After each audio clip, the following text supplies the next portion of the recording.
Hello, everybody. You guys are in for a crazy episode today. We're jumping on right now to do what feels like a breaking news live. Hi, I'm Kara Burrell. Sometimes I go by NuanceHoe, joined by my Timmy Did What podcast, amazing, fantastic co-host Ryan Fisher. What's going on, dude? Thanks. A lot's going on. A lot is going on in the Timmy multiverse. Plot twists left and right. I am calling this the start of what I predicted as a Mormon civil war. It feels like there is a MAGA civil war. I think there definitely is a MAGA civil war going on right now. Definitely. You know, if you guys follow the politics of left and right are totally thrown out the window lately. And even people within the MAGA coalition are being fired and disaffecting. Megyn Kelly, Kristi Noem, others I could name.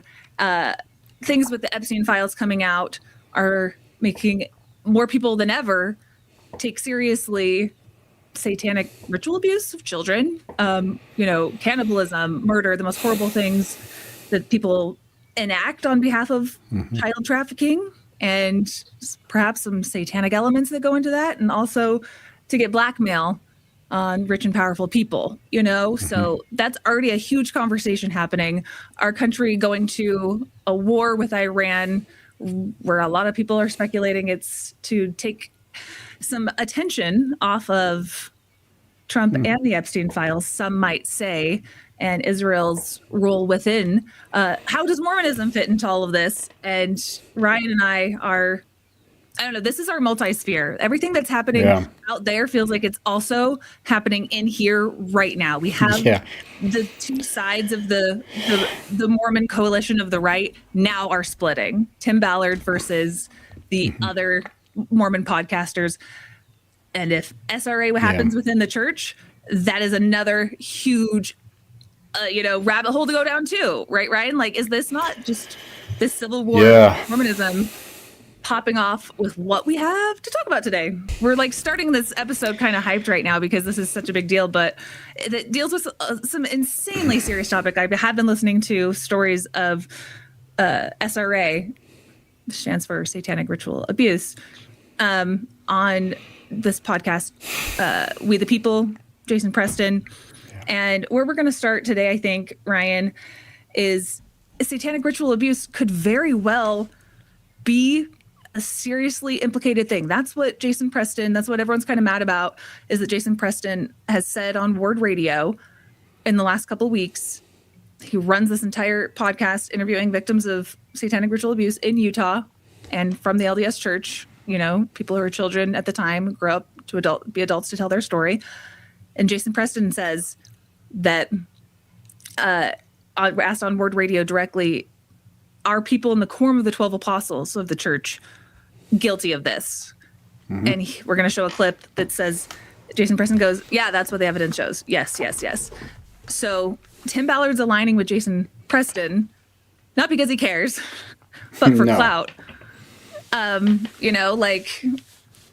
Where do you think we should start this story? Because it's just Tim Ballard just doing a hit piece, is he not? Like, he's just doing a major hit piece. Yeah. And I don't know what to do. I don't even know where to start. So.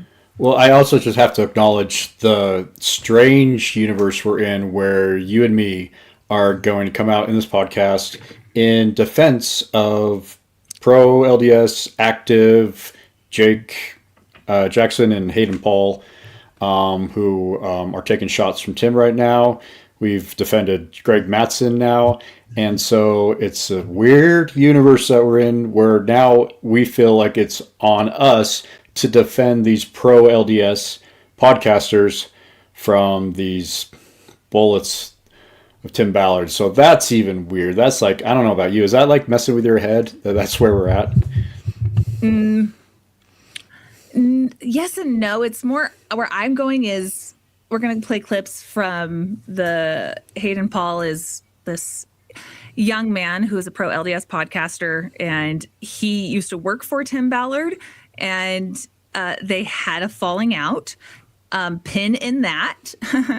So the Stick of Joseph, the Paul brothers, and they're calling out Tim Ballard like crazy for hosting people who I wouldn't say, I think more the Hayden brothers point is that Tim Ballard is aligning himself with Jason Preston, not in any like seriously meaningful way. I think it's more just clips of Tim going around on different evangelical podcasts, like Julie Green's podcast, which I have a slide for in a second, like going on to podcasts and saying the church threw me out because of satanic ritual abuse. You know what I mean? Yeah. Like, so they're upset about that. Mm-hmm. And it's, yeah. But would I ever think that we would be in this position? It's hard because I think that even if people like the Paul brothers or whoever actually had the means to discover if, because they say that like if there's evidence, we'll follow the evidence. We'll totally follow the evidence. Mm-hmm. I don't believe them. So that's what's scary, is that's bullshit. Because I mean, there is evidence. I mean, the Hamblin sisters case. This is not a podcast to talk about satanic ritual abuse, but it's some dark stuff that your life will never be the same afterwards. Like, it's straight up. These girls went to my high school. I just barely investigated all the stuff this morning. I'm still like, it's heavy stuff. And I don't think that the Hayden, like, I just don't think that pro-Mormon podcasters at the end of the day would really care, because the evidence has already been accessible up to this point. So, that's fair. It goes back to what we were talking about in our last podcast, where the line in the sand that they care about the most is not to criticize the church or damage the church's reputation. That's what they take issue with. And so that's apparent. That's fair. But at the same time, there's more to the story to why Tim is attacking them. Okay, where I wanted to go first was I get notified that there are these Facebook posts. Tim, usually when he puts out a Backfire series, it's like one every month. And it's like, absence makes the heart grow fonder, Tim. Okay. But he posts 4 in a row of these clips last night. And Ryan, you're the one who queued up these clips. And I think it's, even though we're going to be going backwards in time, I think it's best to start with what the latest thing is that Tim is saying about Hayden Paul, and honestly just setting up a hit piece on Hayden Paul to be discredited. You know what I mean? So what is the whole story that you think is going to come out with Tim and Hayden Paul? I mean, like last week you talked about how he was trashing what's it called? Dangerous D. What was his name? Dishonesty, treacherous D. No. Treacherous D. Traitor D. That's it. Traitor D. So yeah. The reason why I was asking you that was because we thinks that the reason why Tim is going after Traitor D all of a sudden is treacherous D. I forget already. Sunny D. I think it was Sunny D. Okay, the reason why he's going after Capri Sun Fruit Punch is because it seems that somebody who was in such a high-level position at OUR, his boss for many years, if he were to be deposed, holy smokes, watch out, Tim. He's going to have a lot to say on you. Mm-hmm. So a preemptive strike, you guys read the news, you know what's going on. Preemptive strikes are all the rage these days. So Tim taking a playbook out of Israel, as per usual. He's doing some preemptive strikes, is what it looks like. This is an Iran situation. Like right here in Mormon land, where we got to attack them before they attack us. Hayden Paul, if you guys don't know, we're going to play some clips from his podcast. He's got great production value. Congratulations, Hayden. And I can probably say some other nice things. He follows me on Instagram, I think. I blocked him. I don't have no idea. But they're called Stick of Joseph, and they make these pro LDS videos. And just to set up the scene, they're going to talk about their past relationship. We're going to hear from Hayden about what his relationship was like working for Tim Ballard a little bit later on. But first, we're going to hear from Tim talking about what it was like to know Hayden Paul, this arrogant MFer. I called him to repentance so many times. Hey, SRA victim that Hayden doesn't believe is an SRA victim. Do you think that Hayden is a trustworthy guy. He doesn't believe your SRA claims. Do you think he's a trustworthy guy? No, we don't think he's a trustworthy guy. Well, let me tell you 15 other reasons why I don't think he's a trustworthy guy. It's a real fun length of just combining a lot of stuff. And Ryan, you've also get thrown in there too. Yeah, pretty he's much like all of a sudden wins with attacking you. me again. He's taking shots at me at random. We've been out of his radar for a year. I think what must have done it was the Greg Mattson interview that got like 60,000 views, and it really cut at the Mormon base. And I know it cut at the Mormon base because all these people that I'm friends with that are active LDS, they had no idea I was involved in this until they saw the Greg Mattson interview and like, oh my gosh, we didn't know you knew Tim Ballard. And like people are coming up to me at a volleyball game, and it was like that I've known for years, and they saw the video and stuff and want to talk to me about it. So it's reaching a whole different audience than the Timmy Did What podcast. And the Timmy Did What podcast audience, obviously you guys are not donors. I hope you're not donors. If you are donors, we need to have a talk to Tim and OUR, the Tim Ballard Fraudulent Foundation. I don't think you are, so I'm not worried about it. But in Mormon land, in that world, there's a lot of people that set up recurring donations, $5 a month, $10 a month to OUR, to Tim, to his foundations and stuff. And they didn't know all of this was going on. They were like waiting for the court cases to resolve or something to happen to figure out what the truth is. They saw that, they unsubscribed. He's losing money, so then he starts taking shots at me, starts taking shots at you. And what you need to know is like it all comes down to the money. That's where he puts his mouth, is where the money is coming or going or what he wants. That's why he's going after OUR. So getting back to where we're going with this one, Hayden Paul. Before you get into that, okay, I wanted to just make one thing clear that you had a show.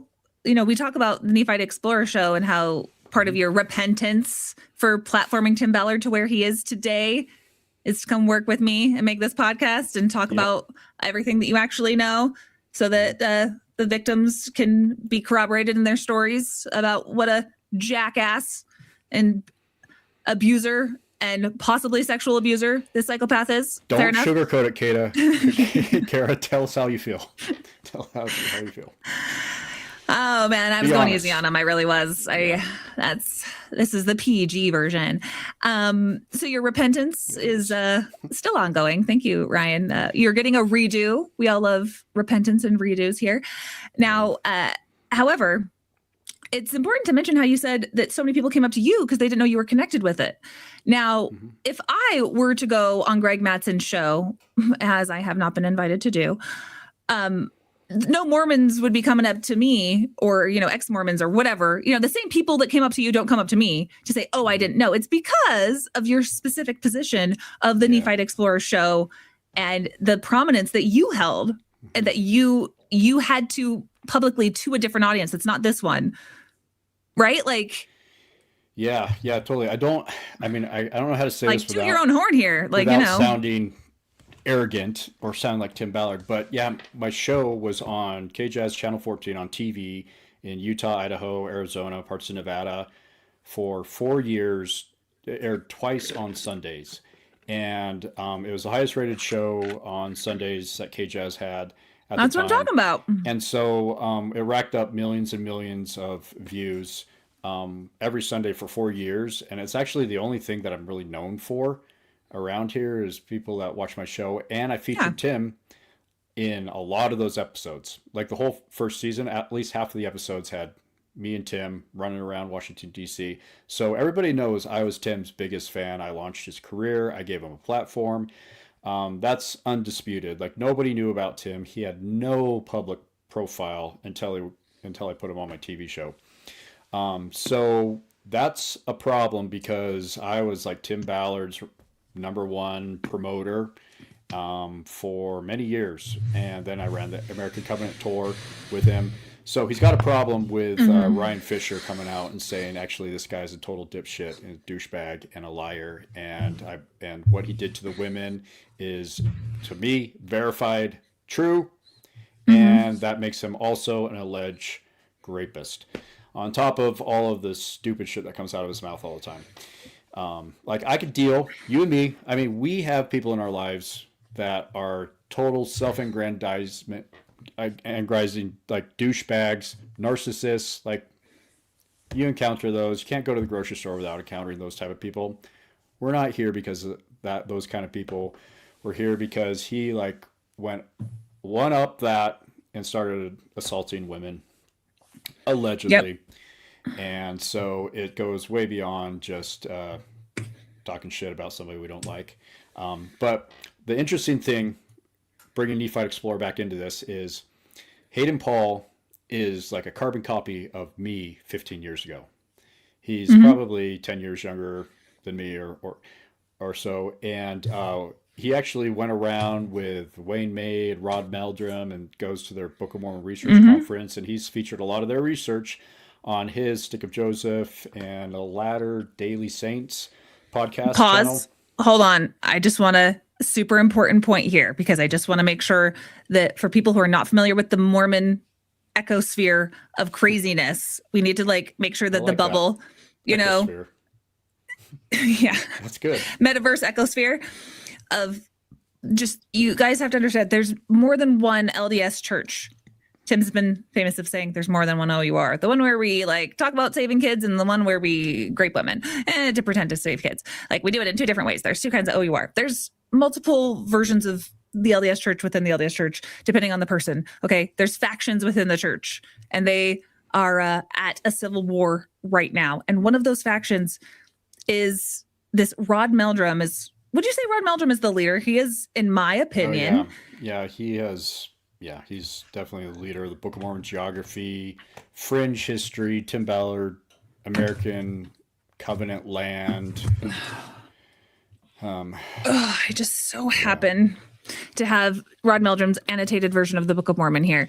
So if you remember a couple months ago, Tim goes on this crazy podcast, Julie Green Show, and first makes these claims about SRA in the LDS church, but also simultaneously contradicting himself that the church is still true, all the doctrines are still true, but it's just completely been infiltrated by the deep state. So in October, Tim appeared on MAGA Christian host Julie Green Show and claims the Mormon church is infested with satanic ritual abusers, mocks people who call themselves Christians could be involved in horrific abuse while representing Jesus, that it still remains one true church of God, and that his testimony is stronger than ever. And basically his stance summed up is the Mormon church is infested with satanic ritual abusers because good things get infiltrated. That proves it is the true church of God. And I'm its most persecuted fan. That is basically where the swing started coming out. This would be about 2 years after Tim was excommunicated from the church and denounced by the church in September of 2023. Yeah, it had nothing to do with his denial of reinstatement to the church. I'm sure it had nothing to do with that. Yeah, exactly. So we had two, you can read them. He put them up on his website. I have a copy of them on our Patreon, I think, of Tim's.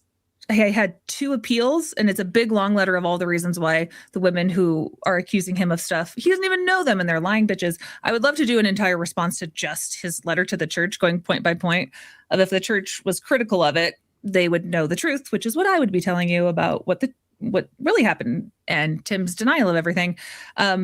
He sincerely signs it with him and his wife that he wants to be reinstated to the church. Obviously, the prophet said no thanks, and he was not. And so it wasn't until his second appeal that these SRA claims came to the forefront. So this is a manipulator's playbook. This is how he works. And now we are at the point that he just won't stop. He is still talking about SRA, but using potentially, I have investigated these claims of this couple we're going to watch here as Tim interviews them on his podcast. I don't know the claims of this couple. I don't know how legitimate they are. What I do know, though, is that SRA within the LDS church to some degree has definitely happened. And I can't say which cases at this point, but Tim doesn't give a fuck. He is pretending that this couple we're going to watch here, that he actually cares about SRA. He cares conveniently because he needs to character assassinate Hayden Paul. Yeah. So, okay. Sherry, we're going to start at part 1, right, Ryan? Yeah, go for it. This one? Response as well on I am going to publish for social media a 4-part series in response to an episode from the Stick of Joseph from hosts Hayden and Jackson Paul, an episode they did about satanic ritual abuse. Now, my position on this is that these allegations that are made need to be addressed in a very judicious manner. I don't just give everybody a platform to just make allegations unless I've vetted them out very well, because I think people can be falsely accused. And I've been falsely accused. And you can check out my episode of Backfire that gets into that, and you'll be seeing more in documentaries and in Sound of Freedom franchise films that will be coming out. That said, you can't just dismiss everybody because you're trying to protect an institution either. And I think that's exactly what the Paul brothers decided to do. They happened to do it to good friends of mine who I know have been victimized. I'm not alleging who did that, and neither are they. Okay, so they are not being judicious, and they just come out swinging against good friends of mine. So you can check out their episode. I'll put a link to that. You'll be seeing this on my YouTube channel, the full episode, my response as well on my podcast. But right now, you're going to see a 4-part series on social media. And this is our response. I brought the guests on, the victims of severe abuse. I've been working with them for many, many years. They are absolutely victims. And watch how the Paul brothers decide to handle this. Okay, here is part 1, and then you'll see part 2, 3, and 4. And then you can watch the whole episodes, like I said, on my long form platforms. Hey, everybody. I'm Tim Ballard. I'm here with my friends, Michael and Jill. But listen, I may be one of the most defamed people that I've ever heard of. And I'm fine with that. I understand that when you go up against the devil and try to rescue children, and the devil loves abusing children, abusing people, abusing women. Okay, it's spiritual warfare. You're going to get defamed. I understand that. There's a biblical blocker, though, to people to not fall for it, right? To not defame others. And it's called, I call being Matthew 18 compliant, okay? It's a very important biblical principle. It's from Jesus himself, and it says that you should go to your brother when you are faced with some controversy, some allegation about somebody. You go to your brother and you talk to them about it with integrity and honesty. Okay. Now, when I was attacked and defamed, that started with this guy named Doug Anderson from the Church of Jesus Christ of Latter-day Saints. And it's so obvious, right? The defamation. We're going to get into that. It was less than 1% of people around me were Matthew 18 compliant, actually came and talked to me. It's crazy. The rest of my friends just started defaming me, okay? I'm here to talk about one of those people. I usually don't do this, except this person That's the only hurt thing you my do. friends. His name is Hayden Paul, and his brother Jackson Paul. Okay? Ooh. Like, I don't know that he does anything else these days besides talk crap about other people that he doesn't like, that have criticized them. Oh, that makes me laugh. All right, I'm going to play this for a sec because I got to go get my power They cord. run a podcast called Stick of Joseph, okay? And Adlai Stevenson, who was a statesman who worked with President Kennedy, said something I'm going to say to the Paul brothers, okay? You keep telling lies about us, and we're going to keep telling truths about you. And I'm going to tell you everything I know about Hayden Paul, and what he did to these people and me was absolute defamation. We have 1 year to file charges, and it's over the top defamation, and it's unacceptable. Okay, Hayden, it's unchristlike. Okay, how you treated these people is unkind, it's unchrist-like, and it violates Matthew 5, Matthew 18. The same thing you did to me for 2 years and to my family.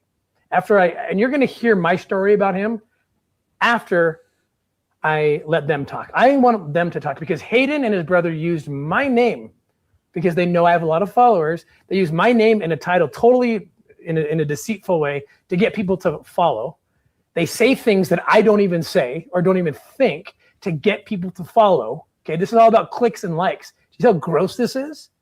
Right? This is about it's about arrogance. It's about the desire to be famous at the expense of these people. I'm used to it. I don't care anymore about me. I'm just going to use the examples I know about Hayden Paul personally. But he's hurting my friends. And that's why I took the time to come to a studio to let them have a chance to tell the truth. These are real people, Hayden and Jackson. They're real people. You know that? Let them talk. They have children. They've been through hell, a hell that you can't believe. And you mock them and you scoff at them and you lie about them. What, for clicks and views? And then you use my name because you know that I have a lot more followers than you. So you use my name in the headline just to get at them. Is that who you want to be? Is that Christ-like? And again, I go back to Matthew 5. Were you Matthew 18 compliant? Were you Matthew 5 compliant? Did you go to your brother? Guys, Hayden Paul and Jackson Paul, are they honest people in your opinion? No, because what they said on that podcast, they never contacted us to. Now, as we can see, this man has maybe some disability that I don't know how to accurately Voice describe. condition. Yeah. Something similar to maybe RFK. But the crux of his complaint here with Hayden Paul is that he never contacted us, as these clips that we're going to play. Hayden, in his podcast, what he's referring to is that he was looking into some claims made on Jason Preston's show, and there is this family and they have some severe allegations that deal with, giving birth to a baby that was sacrificed in front of her, some really intense things. And he called up a family member of this woman on screen here, and allegedly she said that, oh, well, my sister is just mentally ill and you can discount her. And so that's what he mentioned on his show. And we'll play clips of that in a second. And so they're very offended by that, very hurt by that. I don't know the truth of either which way of that. And if you guys want to stick with this show, I have a lot of things I'm working on related to this Epstein, a lot of stuff in the background. So does this happen again within the church? Absolutely. Yes. Do I know the individual merits of this story? No, I do not. I tend to believe victims, and, very, very rare that just, two odd people out of nowhere just so happen to know the network and connections of all of the SRA Mormon families in Utah that all have a web of their own that are connected. It's kind of like, if you know, you know, and if they know, all right, we're going to start with giving you some credibility here. However, Hayden Paul called her mentally ill, and now Tim Ballard, after all of this rambling, is getting to the point of saying, don't you think that he's a bad guy too? He didn't listen to your claims of SRA. He called you mentally ill. Don't you hate him? Yeah, we all hate him too. Yeah. He's a jerk. Yeah, I thought the subject of this whole podcast was about revealing the SRA atrocities that these people experience, getting their personal story. But the first question he dives right into, what do you think about Hayden Paul? Isn't he a liar? And so, is that just like, I'm going to play it again. Bury the lead a little bit more, dude. Yeah. Oh, I laughed out loud when I saw that. I'm like, oh, guys, Tim Ballard is not, you're the guy who saves people from sex trafficking. You're the guy who wants to expose it. Expose it. You have a microphone right in front of you, motherfucker. Talk about their story. Talk about the institutional abuse that is happening. You are that guy. You have all the credibility in the world. Platform's yours. No, he has to talk about himself. Ooh, dude. I feel so sorry for these people because they're being used as props. And the first episode, this one was put up, I think yesterday or the day before, 2 days ago, and it was up, and then it immediately got taken down, and now it's back up. I can't imagine that this couple is happy with how this conversation went, because it's not a conversation. It's Tim using them to take shots at one of his critics. Simple as that. Yeah. And okay, so I want to play it again. Using victims here. Are you understanding what's happening? Watch for that. It's so apparent. It's glaringly obvious. And these poor people, I don't know if they're in cahoots with Tim, that they know something or whatever. I don't know why they agreed to this, but he says, these are my friends. I've been working with them for a long, long time. Talk about their story. What have you been working on for a long time? how are you working on a story about satanic ritual abuse with this couple in the LDS church if you've been trying to get into the LDS church up until like just a couple months ago? I don't get it, Tim. Make it make sense. Okay. Yeah, I just want to play that one more time. It was so funny. Gosh. Paul and Jackson, Paul, Matthew 5. Were you Matthew 18 compliant? Were you Matthew 5 compliant? Did you go to your brother? Guys, Hayden Paul and Jackson Paul, are they honest people in your opinion? No, because what they said on that podcast, they never contacted us, and they're just spouting off. I don't know if he spoke with a family member, even. There's no way of knowing. There's no way of knowing. I know 5 things they said were false. I'm going to go through those things and let you explain, okay? So Hayden says it's fact, and Jackson, these brothers, okay, that she was married at 19. Is that true? No. Okay. He said that she had, now she's talking about your body and your pregnancies. Like, this is so offensive. She had 7 full-term babies in 5 years. True or false? False. False. She claimed that the prophet was involved in some event with your abuse. False. False. These are all false, but you never talked to them. But I'm not even done yet. She has been diagnosed with mental illness, namely paranoid schizophrenia and bipolar disorder. Is that true? Have you been diagnosed with that? Nope. Never been diagnosed. Again, what if I said that about Savannah, Hayden, or about your mom? But I got a source. I called someone who knows you. What is wrong with you? I know what's wrong with him, and I know him personally, so I'm going to tell these things. I wouldn't otherwise tell them. You guys are going to get the truth about who these people are. Okay, and if they don't clean their stuff up, they should be deplatformed. Because how can you trust them? You won't believe what they did to me, okay? But I'm going to focus on you for now. How do you trust someone? You've abused these people, Hayden and Jackson. You've abused them. Okay, do you care? And I watched the podcast. He's scoffing the whole time. Are you guys seeing this? Like, are you guys seeing what I'm seeing? This is just an ego in a wannabe bodybuilder white man suit, you know? Like, chat, are you guys seeing this? Like, I'm losing my mind at how obvious this is. This is why I'm like, we need to have a drinking game for every time he's like, my friends over here that I care so much about, that I'm just conveniently using their story to attack and discredit somebody who has devastating information that could potentially come out. Oh my God, Tim. Oh my God. Yeah. They're such, oh man. And like, again, we're still waiting for the evidence of SRA. We're still haven't heard it. Like, they have these guests on there. He's not providing their testimony of SRA. He's just trying to get them to discredit Hayden, that he got some facts wrong. Hayden's coming from a different source. I think he talked to either a family member or somebody that knows this couple. And Hayden wants to discredit some of the things they're saying because it looks bad for his church. And so he's doing his thing. And they're saying, well, she wasn't married at 19. She was married at 20 or whatever.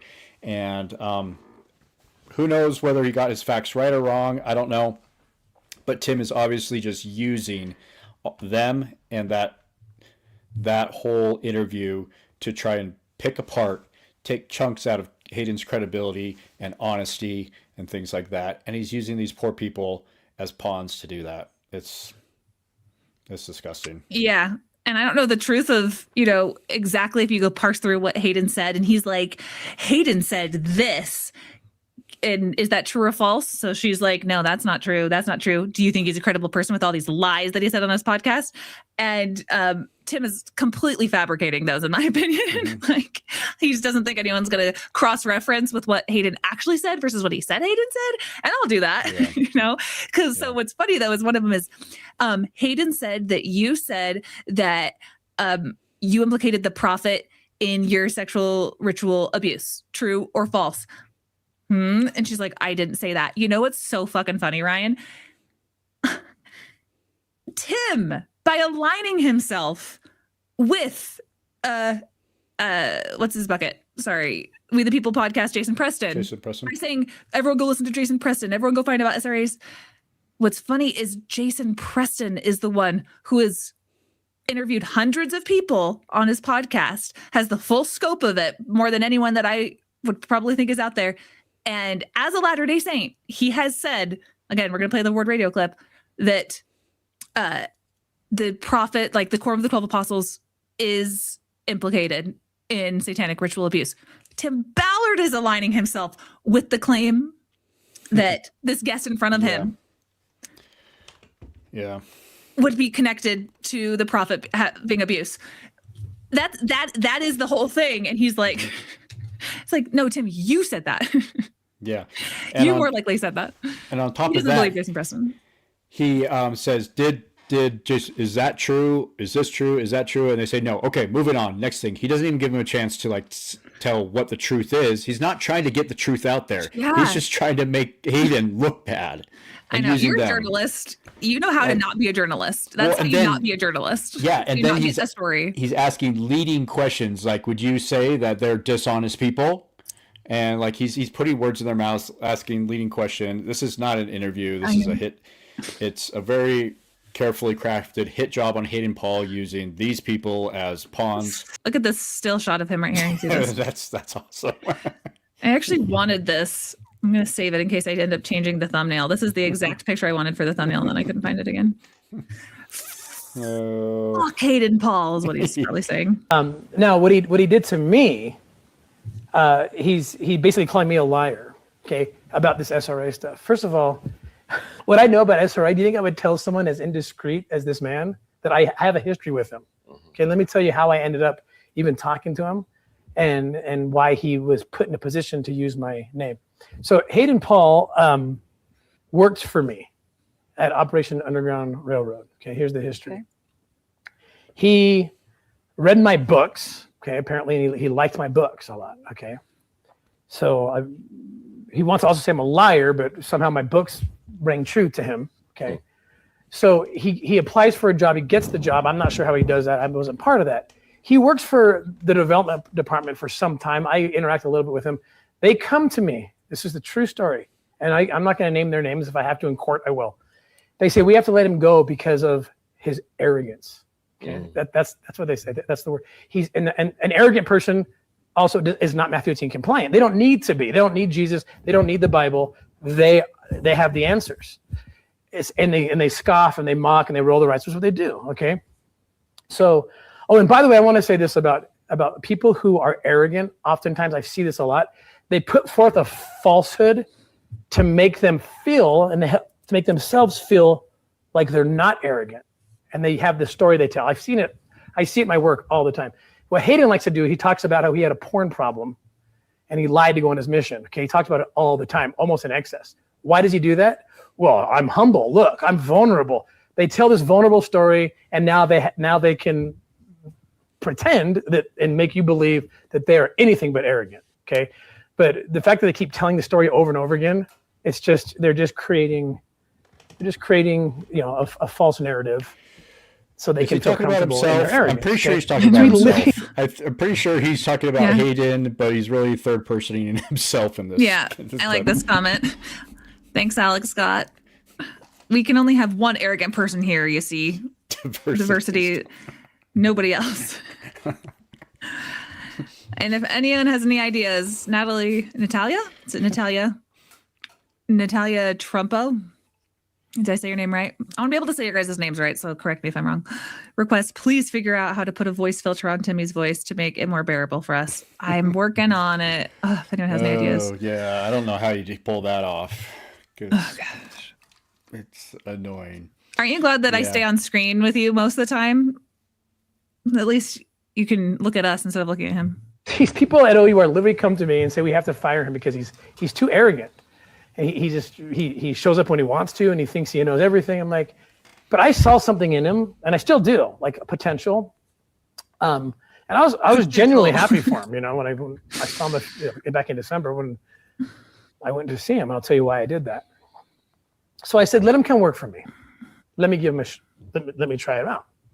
So he starts working for me, and sure enough, like even Catherine's seeing it, she's like, this guy's arrogant. And Catherine didn't even know that the other people at the development department were saying this. He comes to me and he says he wants to own half of my IP. He's like in his early 20s, right? This is so arrogant. He comes and says he wants to own half of my IP of all my books and start publishing my books. And I remember looking at him going, wow, those people were right. Like, what have you done in your life that I would give this to you? I have Simon and Schuster who want to publish my books. Like, you're like in your early 20s, and he's like serious about this. He had a whole proposal. I'm like, this guy's insane. This is like unhealthy arrogance, right? I tell him, no, I'm not going to do that. So then he comes and says he's going to do this game, this like subscription game box. It seemed like a kind of clever idea, I guess, but he wanted to use all of my research and he started saying, well, I can use your research. It's public. I'm like, so this is the second time, not the first time, right now it's the second time that I'm having to suggest I might take legal action against him. Okay. I had to do the same thing. And I said, if you go forward with this plan, I might have to take legal action against you. Okay. Because that's plagiarism. It's not integrity. It's dishonest. Yeah. And then, we part ways. Okay. I wish the integrity, the lack of integrity of Hayden Paul ended there. I get beat up. Okay. 2023. Again, he's part of the 99% that runs that just, what they do is they try to take advantage of the fact that they knew me. That's what he's doing here. Seen this before. Okay.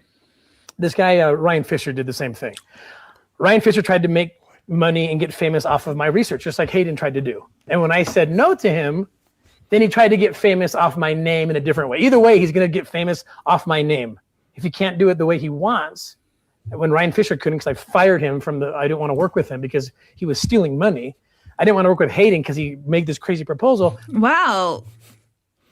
He just defamed you, Ryan. He just said that you were stealing money from him. Oh my gosh. What do I have to do with exposure of SRA? I thought this was a video about exposing SRA in the Mormon church with the victim. He's talking to these victims, and all of a sudden I'm in the conversation about something that happened 15 years ago.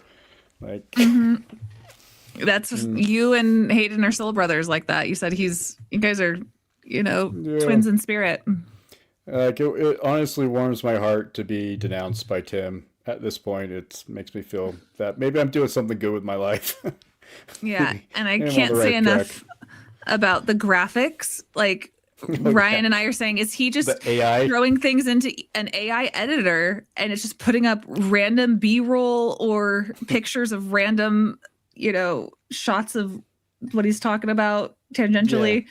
And they're like bubble letters, like they're cartoons or something. Yeah. Like, this is the worst graphics. All the graphic designers in the comments throw up a skull and bones sign that you're dead inside after having to endure this. Either way, he's going to use my name to make himself famous. And that's what he did with your story. Okay. He put my name on the headline to get 30,000 plus views. That's what he did.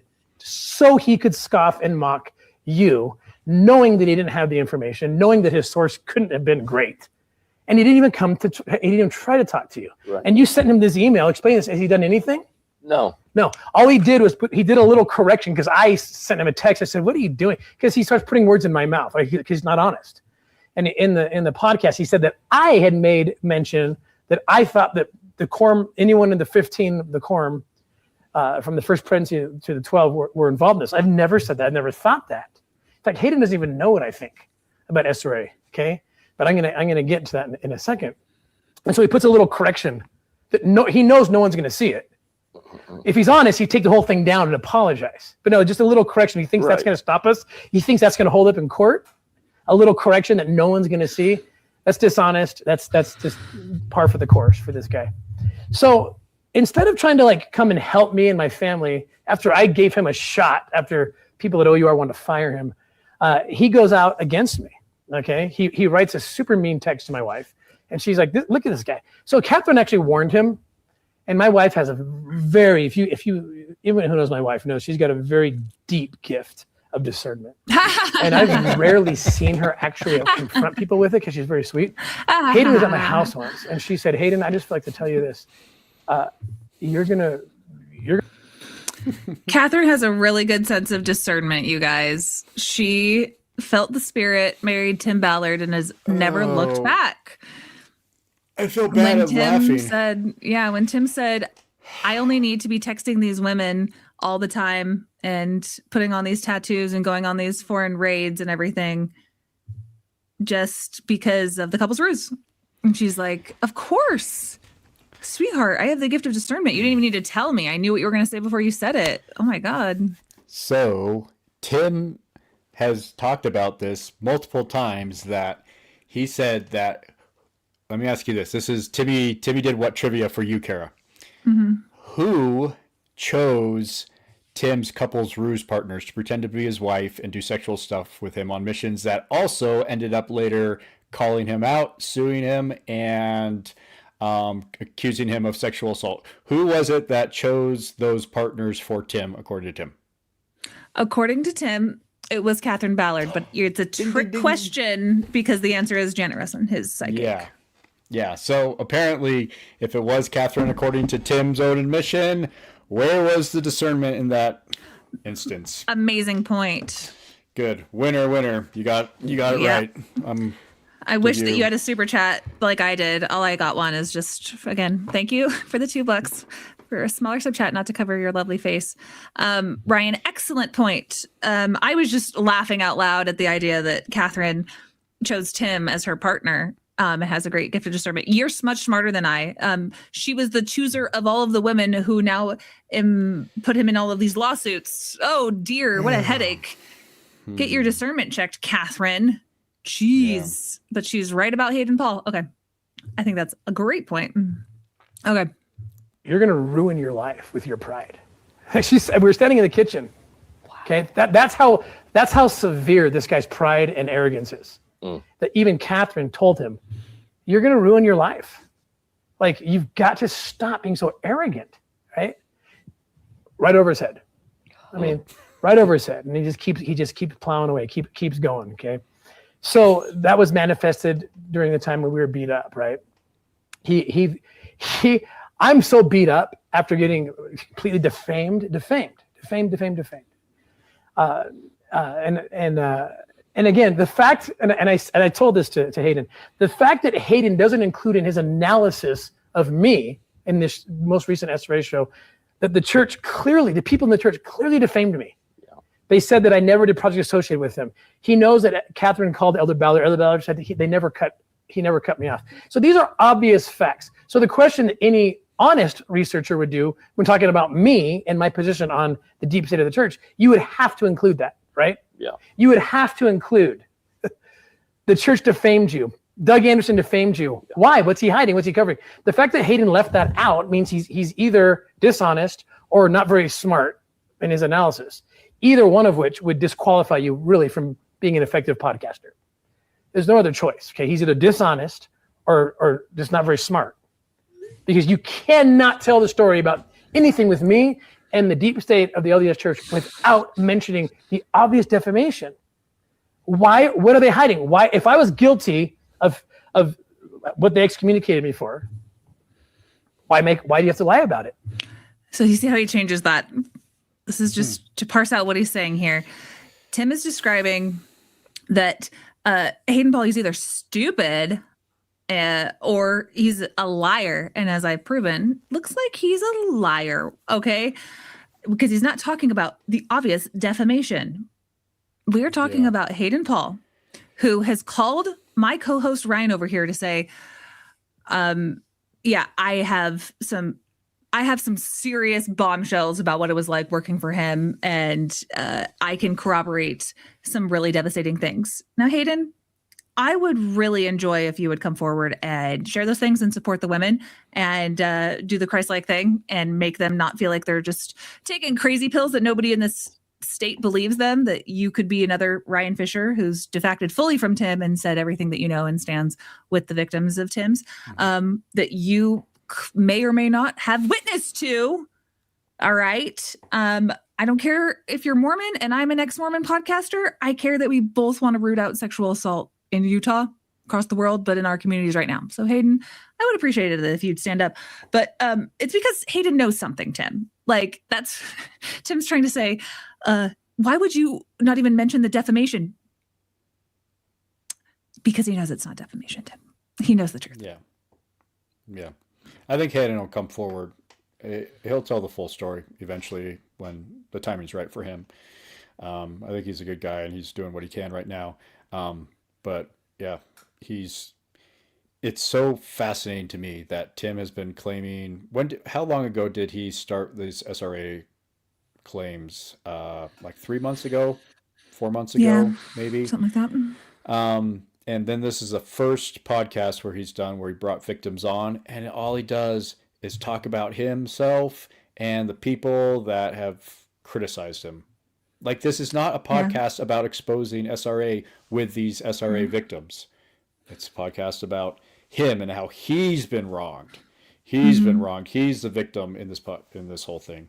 Moderator in the chat right now. Richard, are you around? Just checking. If I don't have a moderator, Raccoons, you can be the moderator if you want to be. If everyone's behaving, then everyone's fine. If not, don't make me moderate this super fun live stream. Okay. You'd have nothing to lie about. If I was guilty, why did the stake president not let me bring witnesses? True. Why did he deny me every right in Doctrine and Covenants 102? If I was guilty, you would have the quorum. You would have the council.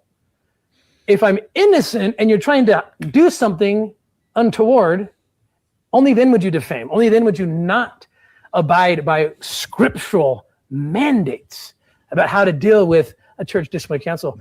Hayden knew all of that.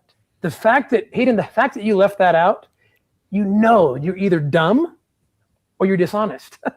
What else is there? Okay. Again, being dumb should disqualify you from having a podcast, and being dishonest should disqualify you. So which one? You can pick either one, but that's a fact. And he knew that very well. I know he knew that. Okay. So let me get back to the story. It gets even worse. Okay. He sends this mean text to my wife in December of 2023 while I'm getting beat up. Okay. And because he thinks he has the right to interview me. This is a conversation that could easily happen. This is a conversation in the green room that could easily happen in the checkout line at Walmart. These are like just two people that came across Tim Ballard's conspiracy view, and he's just like ranting to them about all this stuff that's been wrong with him. Like, I swear that's probably happened in the checkout line of Walmart somewhere, where he's gone into all of this. Yeah. I was gonna say, I'm like, if I see the world's leading expert in sex trafficking with an SRA victim, I think that podcast is going to be about their SRA experiences and the evidence and what has been done, what's been hidden. He's not talking about what's the conspiracy, like what is your story? How was it covered up? Who needs to be exposed? Like, who needs to face justice? That's what you'd expect when you're watching this podcast. But if Tim had this other connection about Hayden Paul, hey, I'm really sorry that he said those things. Like, this seems like something that would happen in a green room with those guests, right? Mm-hmm. Like, this is taking like the drama of what he really, like, his true ego and putting it out there on full display. It's like, no, this is the thing you're supposed to say in your head and not tell them like why they're here. Because all they're listening to is why they are there when they're being talked over. And he's talking about this shared common enemy. But like, this is not a conversation for the public, Tim. And let's just like give them the benefit of the doubt that this couple are real victims of child sexual abuse. Look at how Tim is treating them. He's just like talking at them about his problems.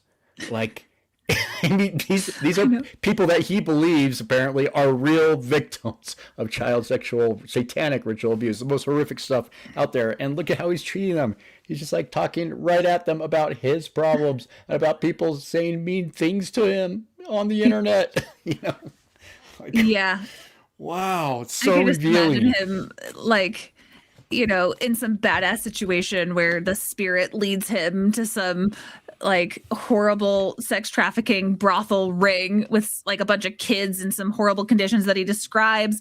And then he gets there and he's like, oh my gosh, you guys, will you guys come on my podcast? There's this guy named Ryan Fisher and this Hayden Paul and Greg Mattson.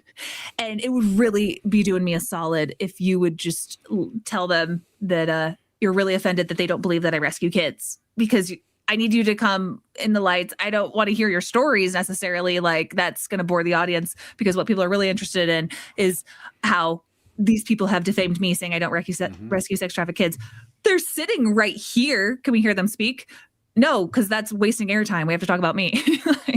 Yeah, we gotta talk about me. Throw them some fruit snacks, Yeah, this is like so validating, because when I went down and testified in the Kelly Soares case that he is using the cause of child sex trafficking for his own fame, money, personal benefit. Yeah. This is just like validation of that very thing. He uses the sting operations, the victims as props for whatever PR thing he 100%. wants to get out there. Like 100%. Case in point. Thank you, Tim. You're validating everything that Kara and I have been talking about for over 2 years. I know. Thank you. I feel so validated. Me Heart too. goes out. We should send him like a thank you card or something in the mail. And also in a sack of dog crap, saying you should probably start speaking up for victims. But we have different styles, me and Ryan. Yeah. Okay. I want to sit down and look in Tim's eyes and decide if I can, Wait, you said December of 2023. Yeah. In this, they say, it's only been 18 months. In that podcast. 18 months from what? They didn't even have the time frame with in their you. minds. No, but look, when you're a liar, you lie about you just don't care about It truth. is. So he thinks he has the right to interview this 23 or whatever year old kid has the right to interview me because I had hired him to do some work, some research on a book. Okay. And I think he did a good job. I'm honest. I think he did an excellent job. This is what I saw in him, the potential I saw in him. He did an excellent job on that stuff. He wrote a piece for a book that I was working on that I paid him to do the research on. But again, that's great. But if you can't balance it with honesty and integrity, how far can you get? So apparently he was texting me. I didn't have my phone because my attorneys had my phone because they were getting all the evidence. Mm-hmm. And since that time, my enemies their cases have been dismissed. They're going to be charged. He knows all this. To not talk about this at all, but just assume I'm guilty, assume that I deserve to be excommunicated. That's dishonest, Hayden, and you know it. You know it's dishonest. And so you just say, he lied. I lied because I withheld information to him. Now, what he did to me. What he did to me. What he did to me. It's so hard to get these stupid. He basically called me a liar. Go away. Okay, let's go. Okay. That was two. I just three. All right. In response to. I just want to read some comments. This Emily Vigil person said, unsubscribed from all the Paul Bros channels. Wow. Okay. Yeah. So some people out there, his hardcore followers are buying this. And she went on to say, I am dying because so many times I say out loud to myself, shut up, Hayden, when I hear him speak. He wants so desperately to be seen as intelligent and sit at a big boys table, genuinely insufferable. I ran to YouTube and unsubscribed from that podcast. I can find Mike Day and John Butler elsewhere, LOL. Okay. Thanks for your contributions, Emmy. Okay. Part 3, the deception and zero integrity campaign of Hayden and Jackson Paul Stick of Joseph. All right, let's see if this is any better. Because I promised an apostle that I wouldn't bring it up right now. And I kept it quiet. And then after they excommunicate me and defame me, then it's an evolution. Like, so I was onto something. When I told them I was looking into this SRA stuff. Okay, so but Hayden doesn't. He just plays with things. He pulls. Still looking into it. He finally mentioned SRA for the first time, I think, in this whole conversation. He finally mentioned it and how it affected him. Like how I know. Like, I'm still looking into it. You have victims right in front of you. Are you still looking into it? Like, can you believe it? I was onto something. Wow. I was onto something, and I'm still looking into it. Like, Like, if only I could find some actual victims, some people that have a story to tell that could come on my podcast and tell their story and help us get to the truth of all this. If only, but I'm working towards it. I'm working towards it. Anyways, how this affected my political career is the church did this, and then they said that. And... Gosh, they're right there, Tim. They're right there. I've just been looking into it. That's so ridiculous. I was onto something when I told them I was looking into this SRA stuff. Okay, so but Hayden doesn't. He just plays with things. He cherry picks what he wants, just like he did with you. He cherry picks. He calls someone who's an enemy to you, doesn't even vet them, doesn't even come to you, and just mocks you.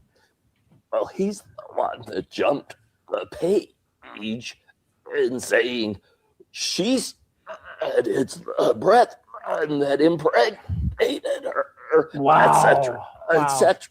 Well, he also said that I said that the brethren are murdering kids, and then I get all these people defaming me, and he's just mocking it, and there's a little correction later that no one's going to see. This is not an honest person. Now let me tell you what he did to me and Rod Meldrum. If you know Rod Meldrum and his conferences that he does.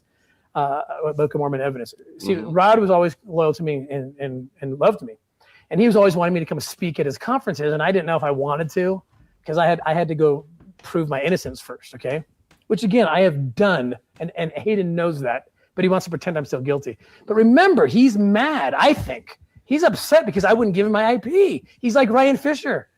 I'm going to make my money off of Tim and my fame one way or the other. He didn't let me have his IP like I wanted. So I'll use it in another way. I'll be dishonest about it. So he goes to Rod Meldrum, okay, or to one of the people at the conference. He gets invited to speak, and I think they're thinking about inviting me to speak. He says, "I won't grace I will not grace you with my presence. I won't come speak at your conference. Me, Hayden Paul, the great Hayden Paul. I won't speak at your conference if Tim Ballard is there."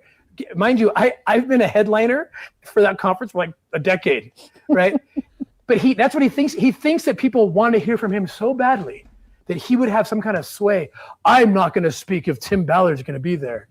You see, and then Rod just looked at him like, who are you? I don't even know who you are. We don't want to hear. That's Hayden Paul, everybody. That's Hayden Paul. It gets worse. So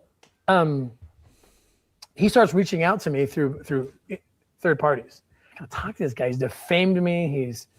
He was rude to my wife in a text in our lowest moment, like claiming he needs to look in my eyes like he's my bishop or something. That's just bizarre. Then he goes to another friend who I actually have a lot of respect for. I'm not going to say her name. And she's like, "You should talk to him." I said, "I don't think it's a good idea." I texted her. I said, "Trust is low, defamation is high. And if I go talk to him, it's just going to get worse for him because he can't help himself. Like I projected he's going to do it. I don't need to talk to him. I have no interest to be on his show. He knows I could get on big shows, and I can call almost anyone to get on shows with what we're doing in the world right now. I'm not going to waste my time with his show. I mean, I wished it well. I did. But that made me laugh out loud last night when I saw that. Group chat was cracking up. That was the one part that had all of us laughing hysterically the most, because Tim is like, I can be on any show that I want to be, and then shows Fox News appearances from before he got kicked out of OUR, before the LDS Church came for him. He's like, I can get on any show. I thought you said you were defamed. I thought you said that your life was ruined. You can go and get on any show that you want to. Tim, which is it?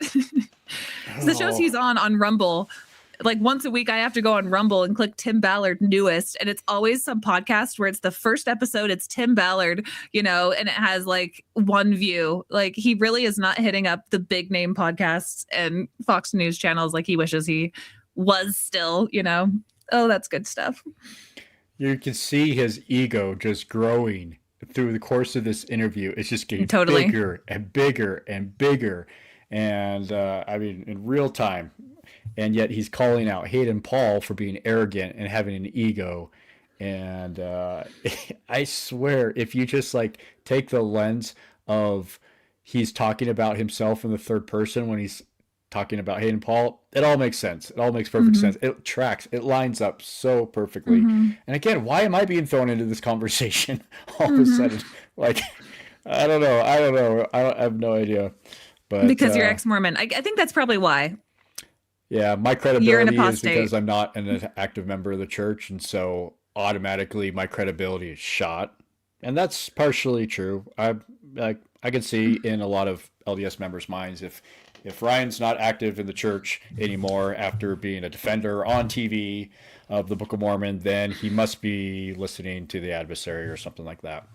That's criticism. I've heard that. In fact, my daughter's Scout in the interview that we did on Mormon Stories, she got told that by her young women's leader. Yeah. Your parents aren't coming to church, so they can't be trusted and you shouldn't listen to them anymore. So sad. Yeah. That's just like such a basic criticism that's in Mormon culture right now. If somebody is an active member of the church, then they must be listening to the adversary, to Satan. They're discredited and stuff. So I guess that's where I get my discredit. I guess that's why I'm discredited. And so he's trying to attach Hayden's to my discredit somehow. Yeah. I don't know. I'm not following it. But Hayden's Fascinating. an active member of the church. He's like super well respected in the Mormon community, and a lot of people love him. So I don't know. He's a military guy. Is he going to die for Israel? That's what Tim would have him do. Sorry, I just made it go there, but that's a left turn. I'm sorry. Yeah. Okay. I enjoy always diverting into I just saw the cross on his hat and I'm like, after we ended this podcast, I still have to go face the hellscape that our country is embroiling us in right now. And I'm like, Tim, okay. Oh yeah. But I felt this prompt. Sorry, what are you going to say? Just reading Alex Scott's comments that, yeah, Tree of Life, if you're not an active Mormon, you're off in the midst of darkness. Yeah, I guess let go of the iron rod, which isn't activity in the church. Might I add you, it's not attendance of church. It's the word of God spoken to your own heart, which is, I think, is still a pretty good message. I don't think it's even the scriptures. That's not even, but that's another tangent for First Nephi. But yeah, I'll take that criticism like any day. Not being active in the church discredits you, and the people that believe that think members that aren't active in the church don't have anything to value or opinions aren't worth anything. If somebody believes that about somebody, then that's not somebody that I want to associate with, because there's a lot of really, really good people that aren't members of that are former members of the church, never Mormon, and from all religions, a lot of really incredible people, regardless of where their upbringing or their cultural affiliation or the religion that they grew up in is. So I like to judge people by the content of their character and not by their religious, cultural, national affiliation. Can't help where you're born. Yeah. Yeah. So thank you, Ryan. Anyways, I agree. I am coherent. Prompting in December, and I didn't like it. Dang it, because I don't like this. I love this person as my brother. I don't like this person as a person. I don't trust him. And he gave me more reason to conclude why I shouldn't trust him. And everybody needs to hear this. People who publish with Hayden, people who advertise, listen to this story, okay? We have 1 year to file a lawsuit against him. And if and when we do that, everybody needs to know what could happen. This is serious, guys. This is serious. He's talking about your body. He's talking about your reproduction. This is serious. This is serious, stuff. Your medical stuff. Straight, It is invasive. It's intrusive. It's unkind. It's unchristlike, and it completely rejects the Sermon on the Mount, which everybody just doesn't seem to care about. Matthew 5, Matthew 18 compliance, right? And so, but the Spirit tells me, go talk to him. I'm like, why? I'm very nice. I said, hey, Hayden, I'm going to come talk to you. Okay. So I go sit in his office, and everything I said was just truth. I'm bearing testimony what happened to me since I saw him last, right? And I'm wishing the best. I'm like, hey, congratulations on this show. Obviously it's doing well. well enough. Like, I'm very kind. And I'm trying my hardest to be Christ-like. And I say nothing but the truth. But I do say this, because of the sensitivities around what I'm doing, I'm a federal witness right now. You understand when Doug Anderson, and this is no secret, when the church defamed me 3 weeks after I ran for Senate, again, this should have been a major part of the Paul brothers show. And if you're talking about me in the church, you have to mention this, or you're not honest, or you're inept. It's so important. Center Freedom, 100 million people see it. President Trump asked me to run for Senate. Hayden knows all this. 3 weeks after I announced on the Sean Spicer show I'm running for Senate, Doug Anderson, church PR, lies about me to a pro-pedophile George Soros-owned Vice News. How is that not significant, Hayden, that you wouldn't bring that up? Obviously, this something bad is going on here. Someone's hiding something. Someone doesn't want me to be senator. A nonprofit can't meddle in elections upon nobody wants you to be penalty senator. of criminality. 501c3s can't do that. And our rescue and the church did that. They decided to take the risk of knocking me out of the election. Did it work? Of course it worked.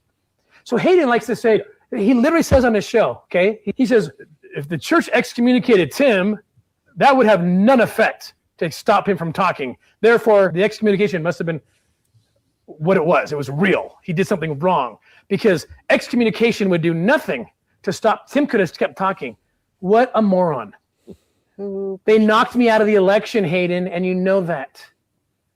The defamation knocked me out of the election. Of course it was effective. Yeah.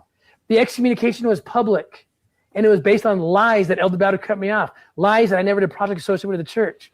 They knocked me out of the election. What happens if Tim Ballard becomes senator? He has the power of President Trump. He has the power of congressional subpoenas, and he can get to the bottom of everything going on, whether it's SRA or any other kind of cover-up of sex abuse. How do you leave that out, Hayden? No, your audience needs to know that you're either inept or dishonest, because there's no other option here. It's so obvious. You can't leave that out. Yeah. Oh, Tim. Full on conspiracy mode. Oh, gosh. You can't leave that out. You can't leave that out. Nope. You know what? You really shouldn't leave out the sexual assault allegations by 5 different women that claim that Tim sexually assaulted them in multiple countries, multiple states over a long period of time. Is that relevant to your excommunication? Do you think that has something to do with it? Or is it the George Soros owned pro-pedophile? Like his conspiracy doesn't hold water, because if he was going to expose SRA in the church by becoming senator, then the pro-pedophile, like George Soros owned Vice News, would want him to expose the right-wing Republican Mormon church as the bad guys. You know, like the allegiance does not line up with his conspiracy theory that he's claiming. It just doesn't line up. Yeah, and again, why don't you talk about that? Why don't you talk about that? He's saying all of the roadblocks for him to root out satanic ritual abuse in the church and in the government. Okay, well, the roadblocks, wave my magic wand. Talk about them on camera. Go. It's not that hard. I have a camera and a microphone in front of me. Okay. I'm not known as the world's leading expert in sex trafficking. I just have a camera and a mic and people watching me right now. I can look in the camera and say, yeah, go listen to We Are the People podcast and go investigate the evidence for yourself. And that's about as much as I can do from my position of power. Tim, holy crap, you have connections and gazillions of dollars at your disposal, and you turn on your camera to do what? To talk about how there's so many roadblocks. All right. Well, are you going to be a cuck? Or are you going to go stand on your own 2 feet and fuck things up? Come on, Tim, pick one. All these roadblocks. Oh my gosh. He does not have the can-do attitude. No, and it's, again, he sounds like the guy that got dumped and he just can't get over his ex-girlfriend, which is the church and Mormon land. He can't get over it. Like the church dumped you, dude.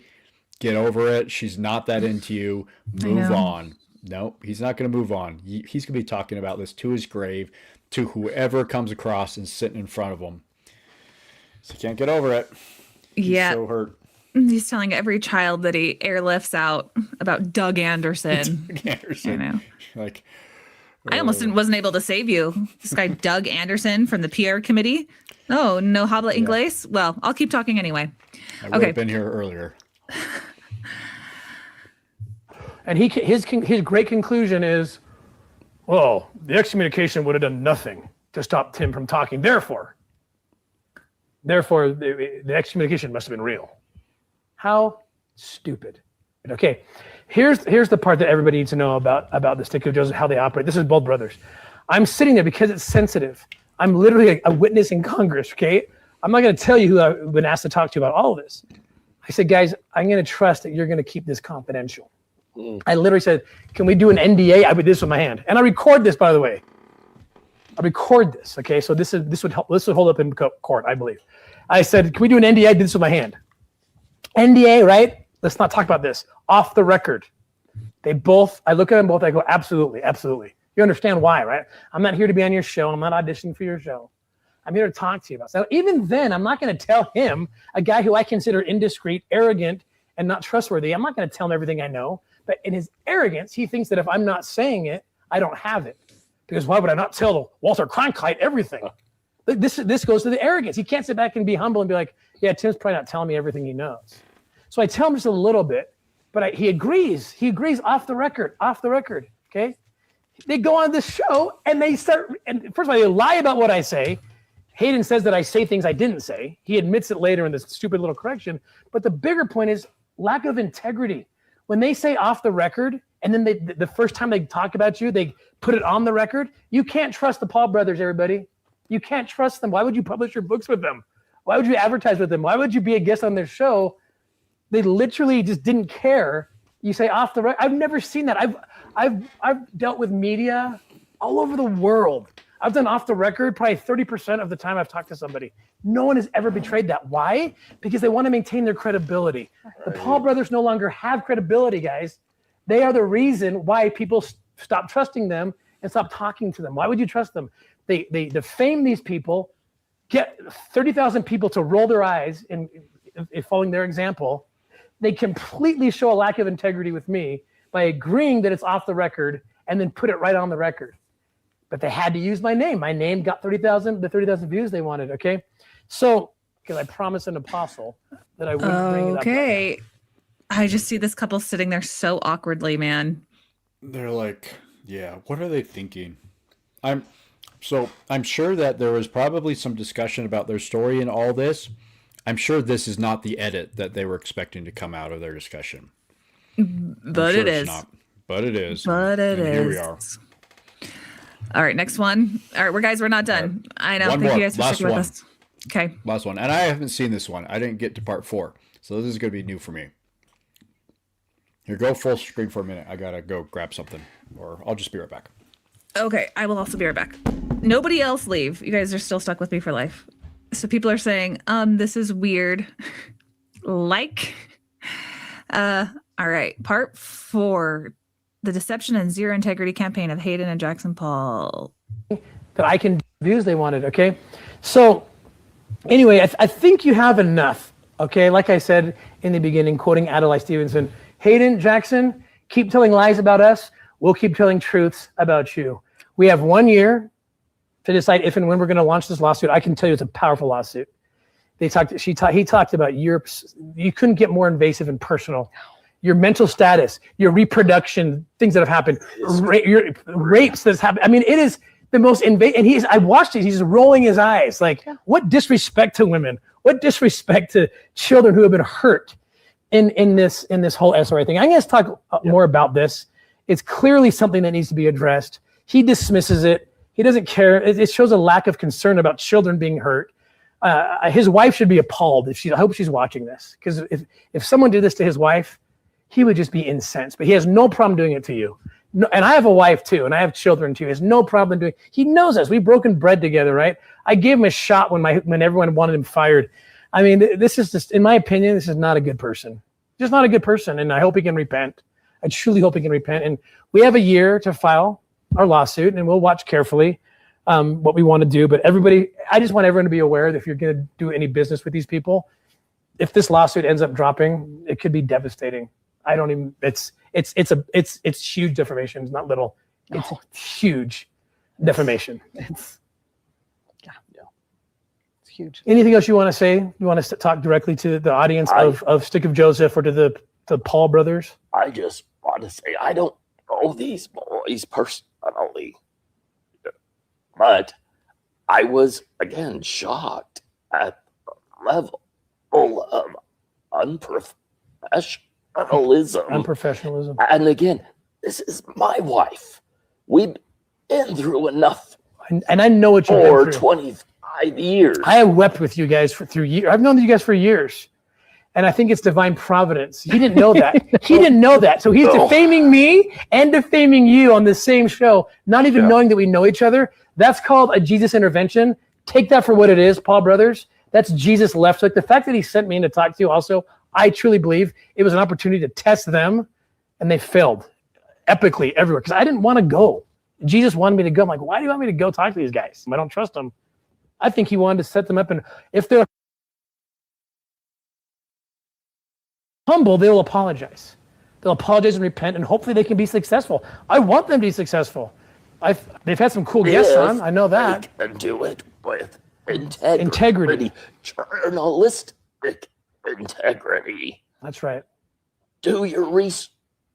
Talk to people who you're talking about. That's right. Don't take a clip here and a clip here and go, look, she's dead. It's disgusting. Like, it's absolutely disgusting. It's absolutely disgusting, guys. Listen, because I'm super sensitive to Matthew 18 compliance because I watched my family almost get destroyed by it, including by Hayden Paul, who participated minimally, but participated in that defamation and that pain to my family already. So I went into this knowing that he was already had done that, and then watching him do it to you and me again.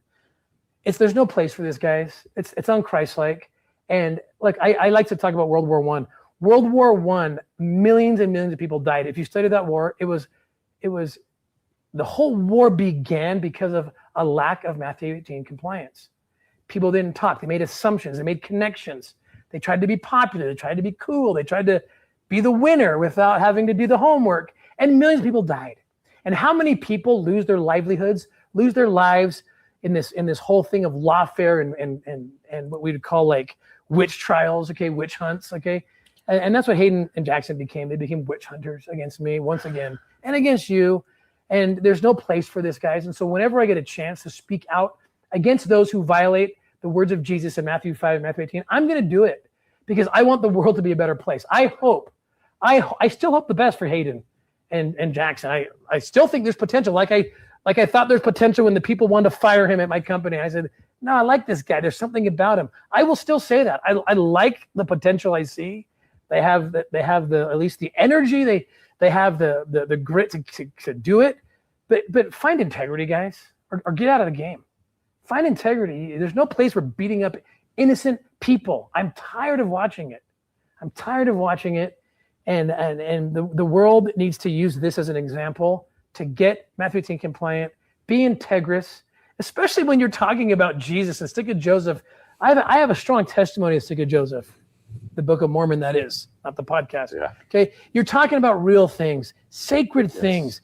So it's even more incumbent upon the Paul brothers. If you're going to talk about Stick of Joseph, then live the principles of the Stick of Judah. I don't know if they've changed it, what it was, because I hadn't followed them or anything, but the one we were on was titled Latter-day Saints. Latter-day, I think that's one of their shows, one of the spin-off shows. Yeah. But the point is, the root is Stick of Joseph, and I'm just asking them, follow the principles of Stick of Judah. There's a certain speech in there that's maybe the most important thing in the Stick of Judah, and it's called the Sermon on the Mount, and it's repeated. Yeah. It's also repeated in the Stick of Joseph. Yes. And Matthew 18 compliance is not negotiable. It's not negotiable. It's a commandment. You violate the commandments of Jesus when you do to these people what you did to them, when you did to me and my family what you did multiple times to us now. Okay, it's not cool. It's not okay. It's not Christ-like. It's unkind. We ask you to stop. Stop. Apologize to these people. I don't care. You don't need to apologize to me. I don't need it. apologize to them, please. Okay, that was gross. It was gross what you did, and you should be ashamed of yourselves. All right, Can I guys. say what I would like? I think that they owe us an apology. Absolutely. I want to know who my family member was that they claimed to have spoken to, and either correct it straight up and do another show with it, remove it and do another show. Well, we're gonna find out. I want it. If not, we have a year. We have a year. I just talked to an attorney. Actually, I just talked to an attorney. I came from the office here because I'm suing everybody that does this because it's not even for me. I won't even make money off these guys because they don't have it. It's principle. I have backing that I can do this, and it's about teaching the world to bring peace to the world. We have to bring Matthew 18 compliance. Okay. Now they can kick against the pricks. I said a lot of things that what Benjamin Franklin once said. The sting of any rebuke is the truth of it. And the Paul brothers know that everything I just said is true. Everything I said is true. Now, either you get really mad and you start swinging in your fists again, and we'll just watch, and our attorneys will watch what they do if they continue. Because all they can do is apologize or defame again. Those are the only options you have. You don't have any other options, because I know that everything we're saying here is absolutely the truth. I know that. And so we'll see what they do, and I hope they choose the right and humble themselves, apologize. We'd forgive them and wish them well, to go do, and hopefully you can do another story on SRA and be fair this time. Yes. And be fair. Just be fair about it, okay? Yes. I have a lot to say about it. In fact, I told them, I won't get into this, but I told them. We're still waiting for him to do the first story on SRA. We're 4 months into this. I still have no more information than we started. SRA, is it true? Are these claims real? What's this people's story? I still don't know what it is. He's calling on the other pro-Mormon podcaster out there with a studio and a microphone.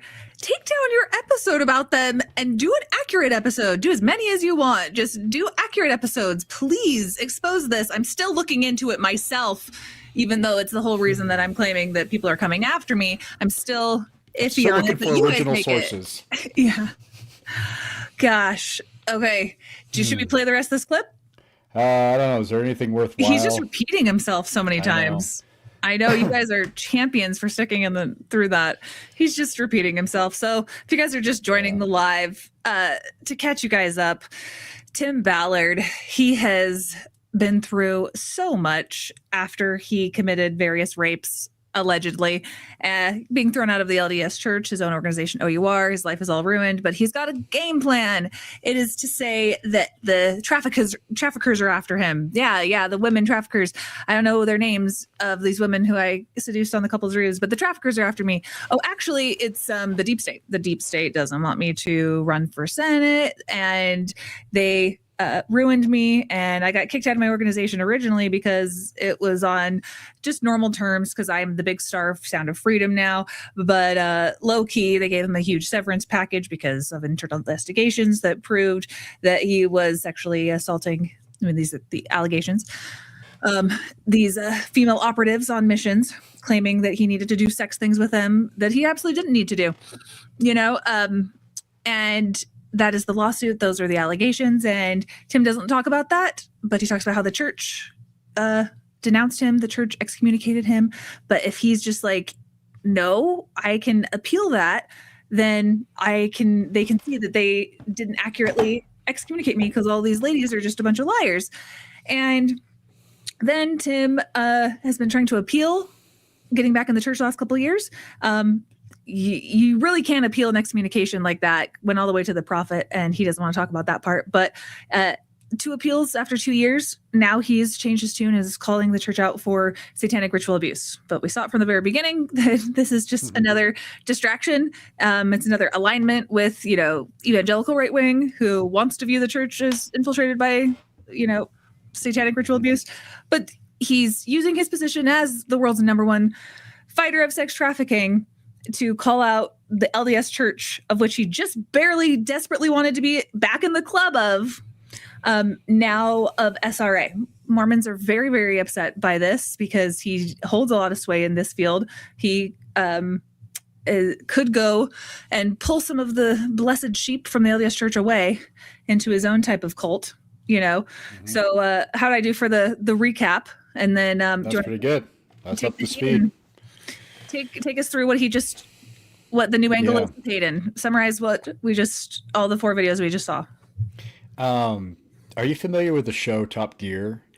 The British show? It's probably not. It's I love that. Yes. So they have this board on Top Gear where they do a lap around the track in various cars, and then whenever they do a lap, they write the time and they like put it on the board of where it's fastest. This running board. You wanted to work in a whiteboard into this. I think you should start doing. We need to do a list because there's so many people that are villain number 1 in Tim Ballard's mind that are going to be the star of Sound of Freedom 2 and 3. That it's so hard to keep track of who the next villain's going to be. It's like almost a contest between all of these people on who it is. And I mean, you can add, first off, the lawyers, Alan Mortensen, Suzette Rasmussen, and Celeste Boris, and Kira Lynch, and Krista Casey, and Bree Ryder, and Mary Hall, and go down the list of all the women. And then there's all the people like Glenn Beck and Doug Anderson and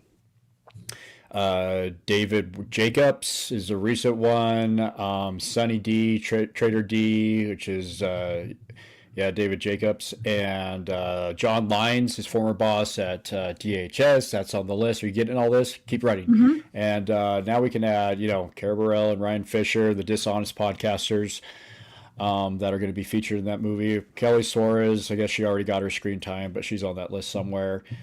Justice for Kelly. Still fighting for you.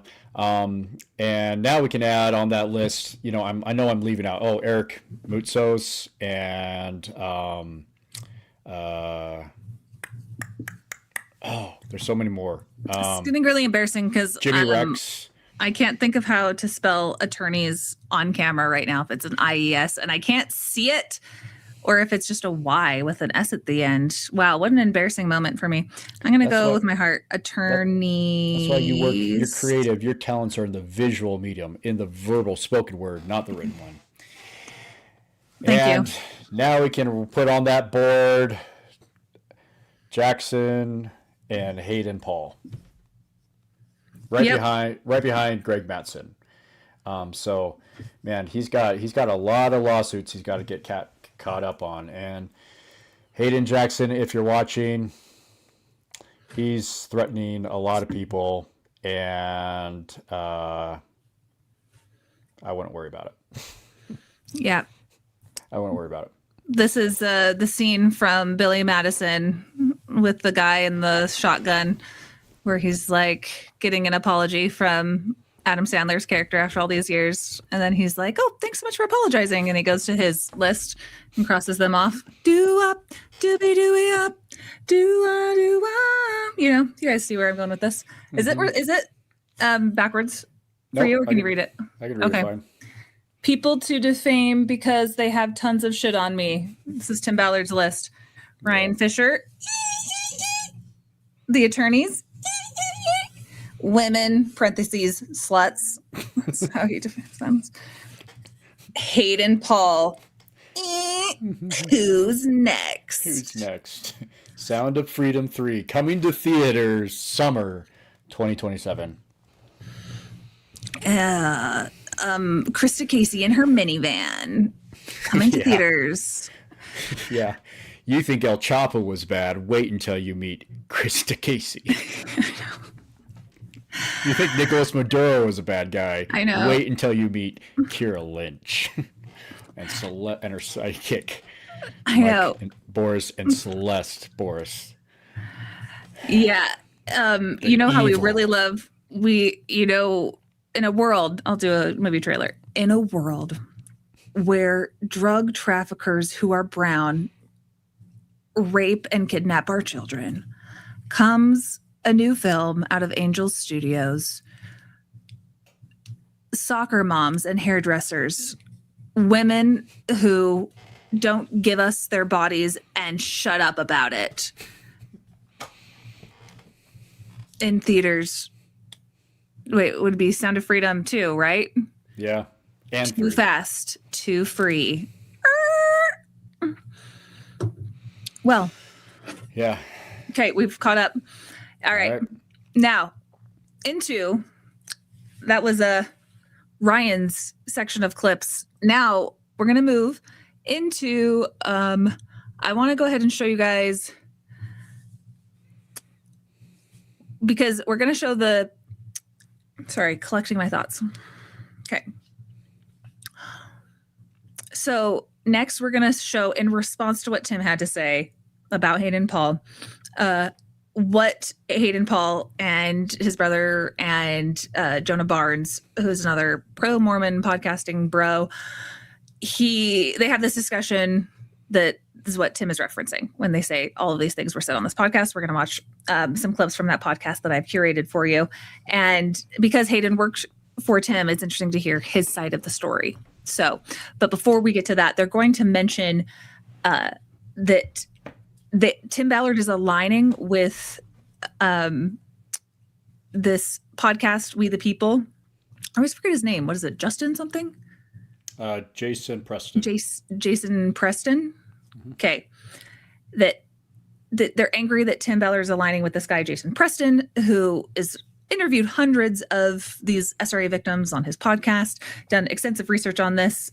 And let's play the clip now of what he says when he is on Word Radio a couple of weeks ago, which is another pro-Mormon bro podcast out there, when asked directly, are the Quorum of the 12 Apostles implicated in this SRA abuse? So what is the expert who has seen and interviewed everybody, what does he have to say? And that is part of the reason they are upset with Tim, which I wish they'd be upset with him for other reasons. Okay. Anyway, Ed2276 says, I want this dude. Hey, Ed, his name is Jason. Okay. I want Jason to make an unequivocal statement. Is he accusing the general authorities of this church of ritual, satanic, systemic abuse of children? Yes or no? I'm going to answer that with this. I have spoke with enough people, and I've heard accusations that include members of the 12. Have I come out publicly and named names? We've had a survivor or two name names, but I will tell you this, the network that we have an understanding of and what we have publicly said is very different. Okay, well, I guess this is where, so this is where, and I'm trying to figure out my words to say this, because I want to be respectful, and you seem like a good faith guy, but it's like, if you actually believed and there was evidence sufficient to accuse apostle of this, like that's a cause worth dying for, to go out in a ball of flames, right? So like, why not gather that evidence and make that case and stop that thing? Because like you obviously seem to believe it. So why aren't we all right now in the foyer? Like, because here's what I believe. Okay. I believe that what we are engaged in is not my fight. Like, I do not want to do this. I told you, I have made it very clear to God, my wife and I want out. It's cost us far more than we ever even, I thought. We don't want to be here. But that doesn't sound like the. Okay. So then his answer kind of goes off and rambles there for a bit. But that is, while still being straightforward, somewhat nuanced about he can just report on what he's heard. And if you guys know the specific stories that he's referencing of people who have named names, you can drop them in the chat and I can investigate those further. But that's a pretty serious claim. And now we're going to head into a clip of the hosts of this show introducing Tim Ballard's recent claims about a whole host of all of the stuff that he's angry about, and they say that Tim has been posting on Facebook suggesting that the reason that he was excommunicated from the church is because he was getting close to exposing all of this high level church leadership involved satanic ritual abuse.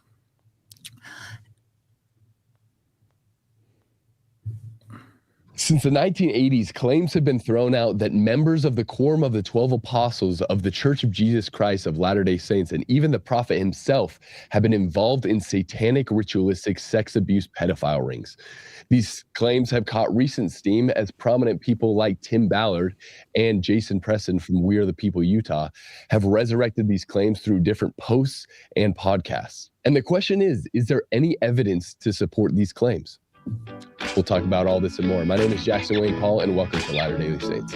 What power shall stay the important subjects, some that are a little bit hard to hear, and many people don't want to look into the messiness, but we've received probably over a dozen messages either on Instagram or emails with people with sincere concerns about the allegations that have been thrown out in regards to SRA. That's what we're going to be referring to today, satanic ritual abuse.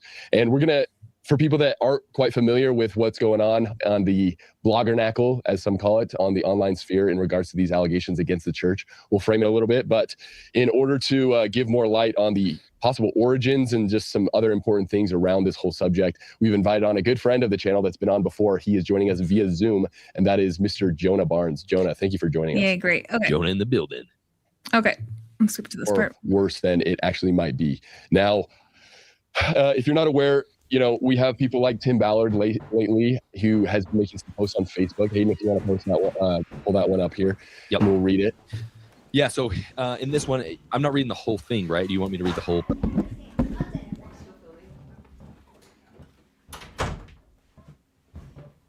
Two years ago, or a year and a half ago now. And now he's been coming out and saying that one of the reasons that he was excommunicated is because he was going to expose leaders of the church. Sure, yeah. So he said on September 25th, 2023, the Day of Atonement, the deep state of the LDS Church lied about these undercover operations that he was on, took undercover texts out of context so as to destroy my life and mission.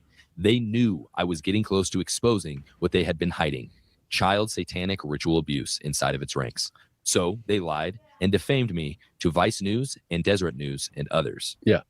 So some pretty strong allegations there. Basically, with the things that have also been said on We Are the People Utah, he's basically saying that there is a group of, and what they've said is basically the Quorum of the 15 are aware and participating in an underground satanic child abuse pedophile ring.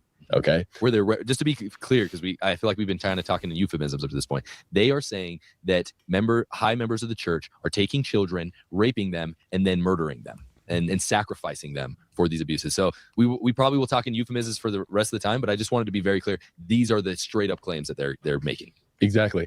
And anyone that has half of a heart or soul, if that is, let's just give the benefit of the doubt here. If that is actually happening, yes, we need to root it the hell out of the church. Like I think any red-blooded man or woman that has half of a heart or soul would agree that that is horrendous, okay?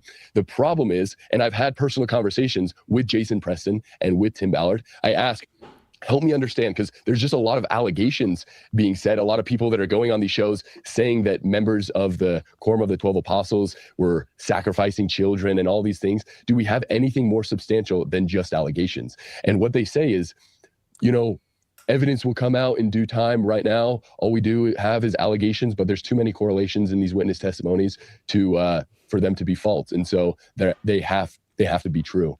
And what's troubling about that is that one of these people that went on We Are the People Utah that made some pretty strong allegations, that we'll look at one of them here, I actually was able to get in contact with one of their family members and ask them more questions in regards to this person's, mental health history, and also if they had actually suffered abuse. And we'll roll this clip and then we'll kind of talk about it a little bit. Okay. So I think that's a great overview. Thank you guys for your nice deep, rich voices explaining all of that up to this point. And so then you guys can see where this ties together with Tim interviewing this couple. That's the couple that Jason Preston interviewed, that the Paul brothers are going on here to discredit. And again, we don't know the truth of any of this. We do know that they're being used as pawns by Tim, though, very conveniently. Yeah. Tim's like, well, we just syncopated because we've been friends for so long, you and me. This couple, this victim of SRA, we've been friends for so long, and it just so happened that of all of the people to discredit, Hayden Paul went after you guys. Or is it that like Tim, I don't know, it was only after they decided to discredit one of the victims. Then Tim's like, methinks I have an idea. Let's, slosh some cash around maybe. I have no idea. Again, this is just allegation territory. Would you mind coming on my podcast? I can pay you for an appearance, wink, wink. But they discredited you. Can I talk about how they discredited me too? And you'll just sit there on the couch. Okay. Could that have happened? What do you think, chat? What do you think, Ryan? Well, let me back up to insert into this conversation why this is such a difficult subject to talk about. In the Jason Preston interviews on SRA, and I want to talk about this because it's part of the subject, but I by no means want to minimize anybody's pain or suffering that's a victim of SRA in any way, shape, or form. I hope everybody that has experienced that, you have my deepest sympathies, and I'm so sorry you went through that, and I hope you get justice someday. One of the criticisms of this whole interview process that they touch on, and it's a valid criticism, is that the memories that some of the victims have came forth through a therapist who practices a hypnotic state of mind to recover repressed memories that are in the subconscious. And that's criticized as not a valid source of information. I think actually probably the research is not conclusive on that. I haven't looked into it enough to see, but I know a lot of people say that that's not a valid source of actual memories, but they're repressed memories, or they're just made up memories. I'm not saying that's about anybody specifically, but that's one of the criticisms, and it's a valid it's valid. It needs to be in the subject when talking about this. Where do these testimonies come from? And in the video that we watched with Tim talking about them, one of the criticisms that Tim outlined, I think number 5 or something, was that your memories are not regular memories; they're from your body, or some weird phrasing like that. Mm-hmm. What he's referring to, and what I assume the Paul brothers were referring to, is this process of being hypnotized in order to access repressed memories. Mm-hmm. And the problem with that is there's a lot of information in your head. Some of it comes from real life experiences, some comes from stories you told, and some of it comes from movies you've watched. And when you go through a hypnotic state to try and access memories, it can be difficult to determine the source and validity of those memories. And I don't mean to discount anybody's pain and suffering coming from those, or discount their memories, but it does make things tougher to determine what is the truth and what is embellished, or what happened to somebody else that you believe happened to you. And it just muddies the water, and it makes it harder to do. And what Jason Preston typically does is he doesn't distinguish between actual memories and repressed memories. And maybe there shouldn't be a distinction. I'm not an expert on that. I don't know. There's tiers of evidence, Yeah, tiers of evidence. I think he's found much higher tiers of evidence than that, and that's for sure. So right, but I think you're definitely onto something there. I think that's part of the conversation. That's part of what makes this whole conversation so difficult. But at the end of the day, I say, if somebody comes forward with allegations of sexual abuse in any way, shape, or form, you start off by believing them. And I do also. But taking them to court, it's a different, the presumption of truth, and then what you're able to convict somebody on are two very different things. And we don't have necessarily a justice system. We have a legal system. And so what's allowed, admissible as evidence in the courts there's a much tighter standard for that. And so that criticism that the Paul brothers brings up is a valid, I wouldn't even call it criticism, it's just a valid factor in this discussion on how these testimonies were obtained in that regard. And that's that's one of the factors. So it's tough. Thank you. It's tough to totally. This is a tough subject to figure out. Really tough. Yeah. So speaking of more evidence, so then one of the brothers who knows Tim asks Tim personally and spoke with Tim about these allegations of SRA. And this is what Tim was mentioning when he said that they met in December. And this is what I'm assuming they're meeting, where they're telling two sides of the story of what it was about. And from Tim's point of view that we just heard, he's saying that I told them this is NDA stuff. I'm not able to look into it right now. And they took that as a bad thing and so the Paul brothers here are going to explain how he told us some scary stuff and it sounds like he wasn't doing anything conveniently about it. Okay. So, all right, I'm going to 644. Oh, I'm already past that. Just kidding. My show notes are not as good as they should be, you guys. But your hair looks great. Oh, it doesn't. I didn't even blow dry it or anything. Tuning in for. More, but this is one of the people that went on We Are the People Utah and what she had to say. 7 that were 7. She's a child prior to me getting married. Okay. Yes. Which is very common. Yes. Conceived in secret, born in secret, murdered in secret. All prior to your marriage. All prior. But reenacted as these body memories are coming up over the last 25 years. Yes. And so it was a beautiful experience. Okay, pause this. So to give a little context to what they're saying here is that she got married at 19, okay, and that she's claiming that she was forcibly impregnated by church leaders and then made to have these children, and that when she 7 children, and that when she bore these children, they were sacrificed in front of her. Okay.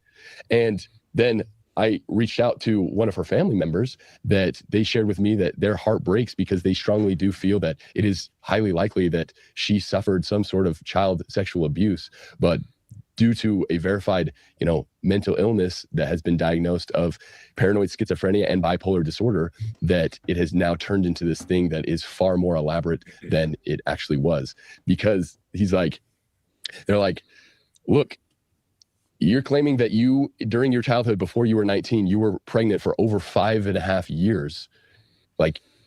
We grew up with you. We know that that's not true, right? And we don't want to make light of this because you see a lot of pain in this woman. And so I believe there is a lot of pain being had that is real. But to claim that she, went through that when her family that grew up with her is like, this is verifiably not true. You weren't pregnant for 5 years during your childhood.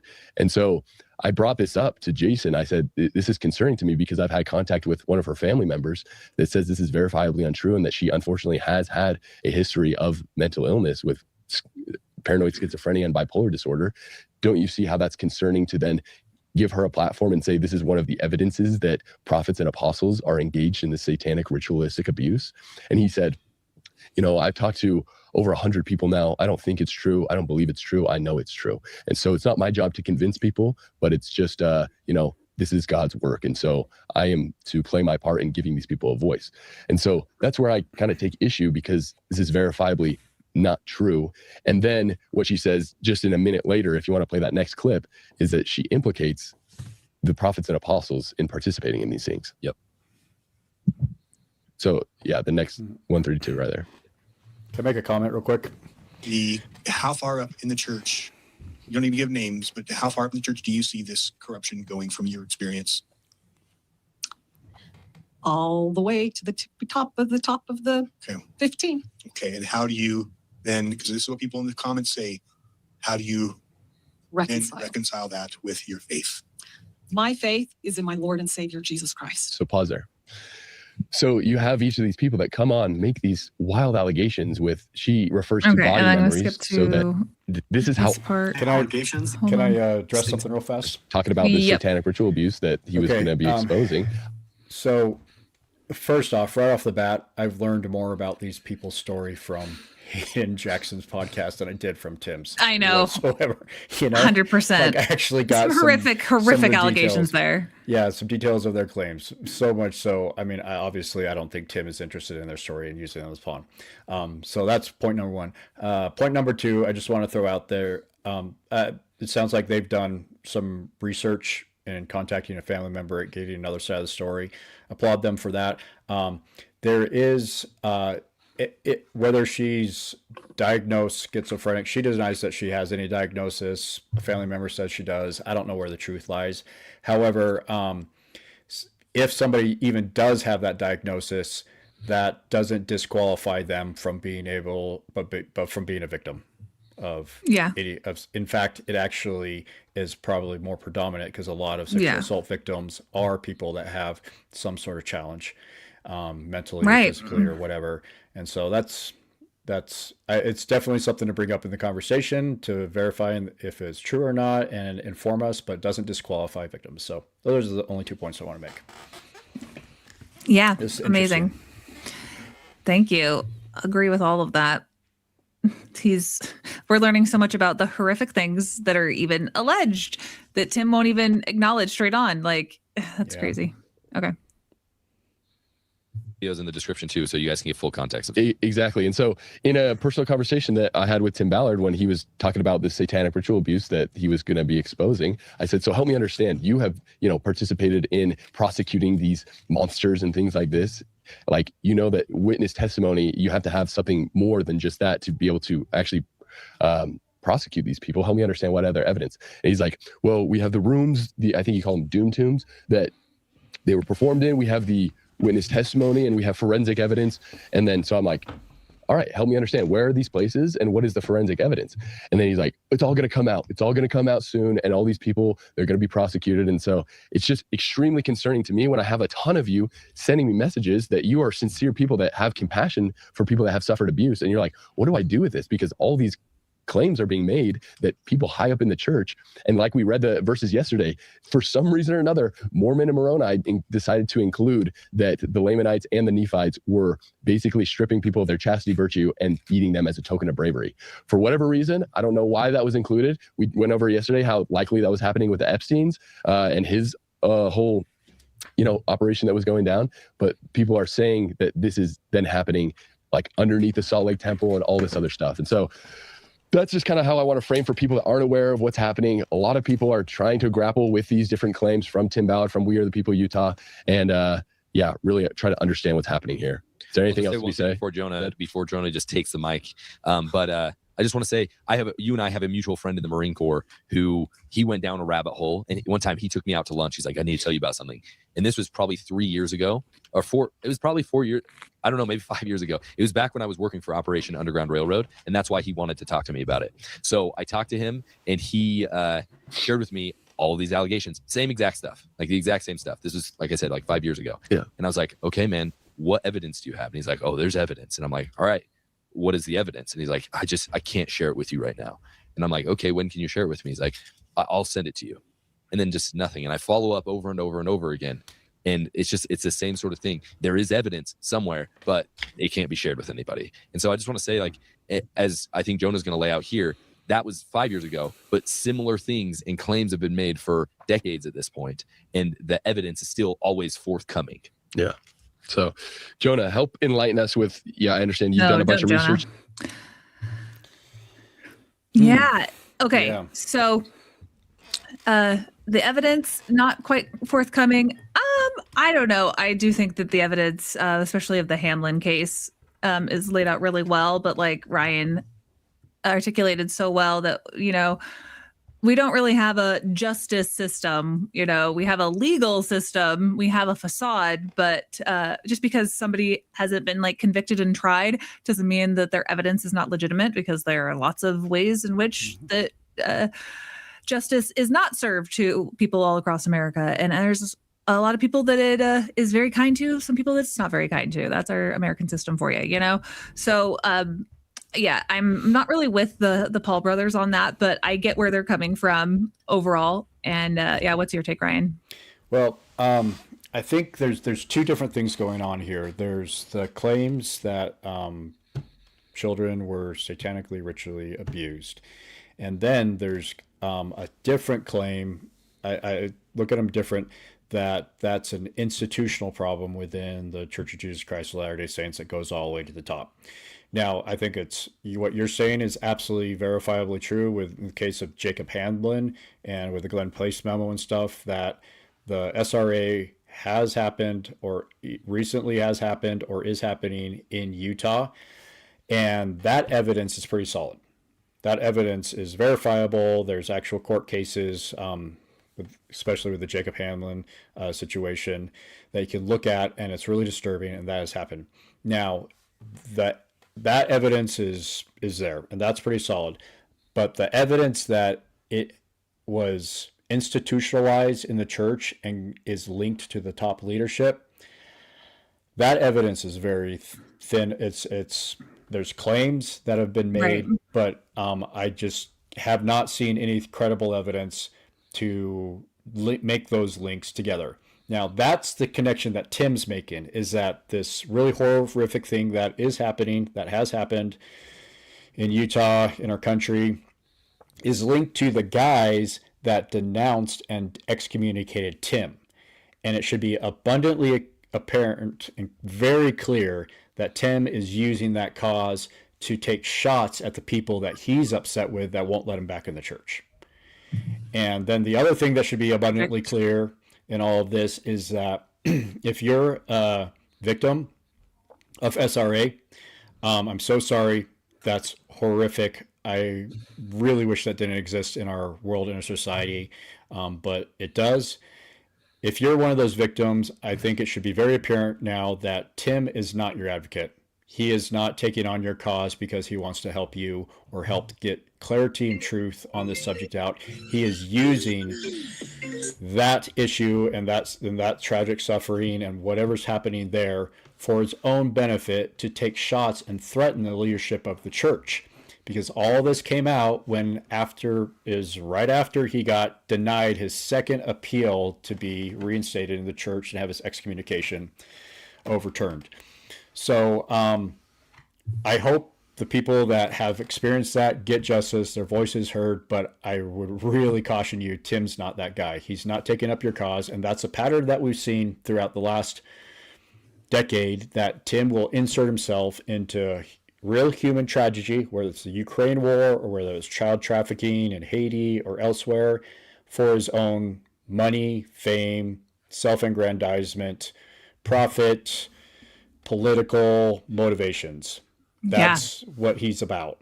And so find a voice that can tell your story. Maybe that's Jason Preston. I don't know. Maybe it's somebody else. Mm-hmm. Find your voice, but you're going to get exploited if you give your story to Tim. I think that's my takeaway from the video, and I don't know, that's where I'm at. Yeah. Thank you, Ryan. So well spoken. Okay, now we're going to skip to them talking about more of their experience with Tim. Know what to do with that, and I don't. Right. Yeah, and can I say something too with especially with the purveyors of this that are like really purveying it, and I'll talk just specifically with Tim Ballard. Tim Ballard's claim is that people are making allegations against him that are untrue. That's what he's claiming, right? That these things are untrue. Yet there is loads more physical evidence that is being put forth in regards to Tim Ballard, their text messages, there is witness testimony. Criminal allegations in actual suit. Yeah. Yes. Somehow his semen got on the skirt of one of his employees that has been verified by Tim Ballard's own lawyer, that his semen got on her skirt. So it's just like, okay, there's actual physical evidence over here, Tim, but you're saying that that's all false. But in this world where there is zero physical evidence, other than just witness testimony, you're saying that that's rock solid. And that's what I'd say. Is it's like, by what metrics are you using to do this? If you're going to be the one to cast aspersions, to the 900 and something odd thousand people that follow you, talking about, this ritualistic, satanic ritualistic abuse or whatever, like maybe you should bring something substantial up other than just accusations. Yeah. Right. Now, and to your point, Jackson, about false memories. Okay. So this is a controversial topic. That's a good point.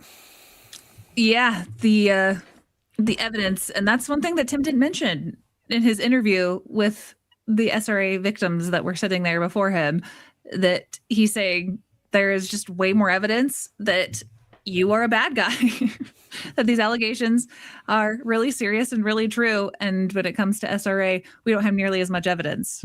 It's an interesting point. Mm-hmm.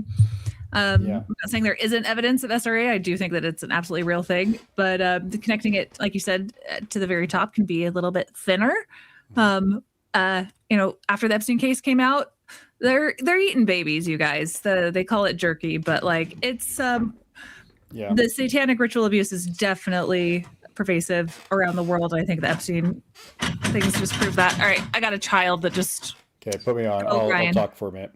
Yeah, so you bring up a good point with the Epstein files, because that is a situation where we have evidence of these really dark, horrific claims of abusing children in horrific ways being tied to people at the very top.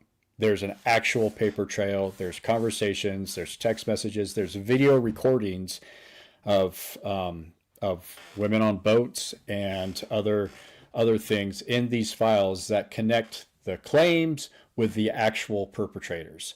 That's just a really good, clear-cut case that there is credible evidence that these horrible things that are happening that weren't just Jeffrey Epstein, but it's a whole slew of very powerful, the top leaders, whether it's in the Prime Minister of Israel or people in the Trump administration, being implicated in all this. Now, that's not a full admission, or it's not like case closed, but there's credible, verifiable paper trail of evidence of people being involved in this, talking about these things, that goes to the very top. Now, that is what I would expect and hope to see if the top leaders of the Church of Jesus Christ of Latter-day Saints were involved in the verifiable SRA that's happening on the Jacob Hamblin level. Then with the Hamblin sisters, yeah. And if there is a paper trail or connections, and there is some other controversies where there is the hidden and repressed sexual assault allegations happening on the local level that went up the food chain, and it implicates leaders at the top trying to suppress or hide some of that information. Okay, there are cases out there where there is a paper trail like that, but for so far I have not seen a paper trail like we get with the Epstein files with the top leaders of the Mormon Church. It's just not there. And so I would think Tim, being a CIA investigator, as he claims, the top guy, he would have had compiled that evidence. He would have compiled the paper trail like we get with the Epstein file that leaves us very little doubt that the top was implicated.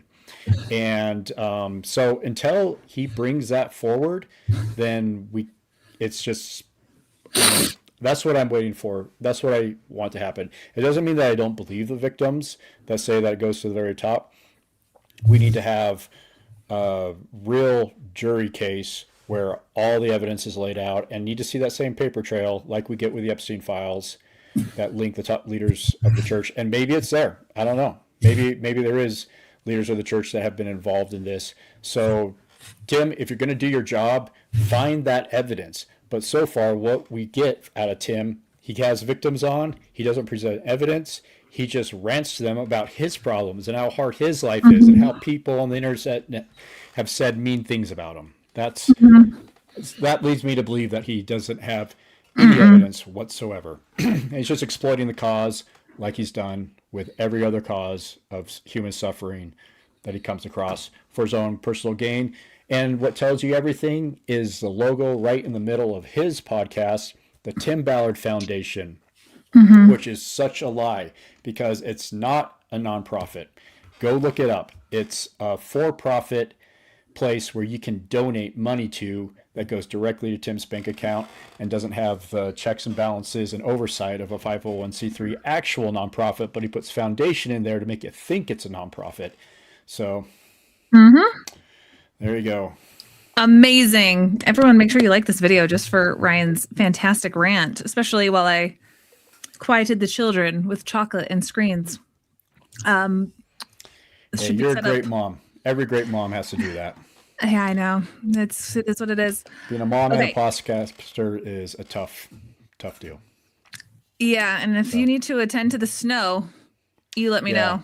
I do need to bounce as soon as possible, but I want to get through this because this is important stuff. So, soldier on. I'll give you a tip, or somebody will leave a super chat or a Venmo and give you an extra tip. Okay. It's on screen, right? Okay. But you can Google this. So I'm going to What is the most famous line in The Empire Strikes Back? Can anybody hard evidence? I'm sorry. So these children, they can't be the trying to find the next part. Dying on the hill. If they're up to that, everybody is a better actor than Daniel Day-Lewis.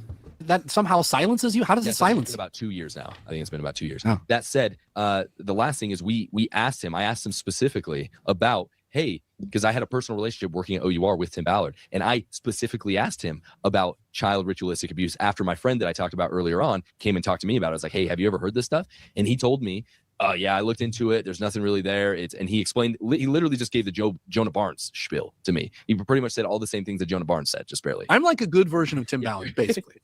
Basically, I'm the right go there. But what I will say is, then when I brought that up in the conversation, Jack, you were there. His whole thing was like, yeah, I was lying then. Like I was lying. I had to keep it hidden this whole time. And I had to lie about it and not tell anyone else that I was doing this. And what? I'm just like, that's super convenient. It's the same. Super convenient. Everyone else, like, no, back then I was lying, but now I'm telling the truth. But then eventually, 5 years down the road, are you going to say, no, back then I was lying? Now, right, I'm telling the truth. And so that is what is surrounding. I don't know this Jason Preston. That's his name. I don't know him. I don't know if like his background or anything like that. But I do know, at least with Tim Ballard, it seems like there are things that are more like trying to protect his ego and his reputation after it's been, messed up over the last couple of years, and that he's using this as a way to like punch back for some reason. That's the feeling that I get. Yeah. So the whole reason that we wanted to do this episode is because there's a lot of well-meaning people out there that hear these allegations from these prominent people that I feel that they sound sincere when they're bringing these allegations forth. They're like, we need to get to the bottom of this. And so, again, like Jonah said, once there's evidence, let's freaking frog march these people to prison. Like, absolutely. I mean, I'm glad to hear you say that, but it makes me wonder why you guys are just the most special men who, when people within your organization are not even involved in SRA, but just involved in regular things. Like when people within your own circles, like Paul brothers, you guys know Tim Ballard, you know that you could add credibility from your experience with him by testifying on behalf of the women. Okay, frog march sexual assaulting people to the gallows, hang them from the nearest tree is what they're saying. Let's find the evidence.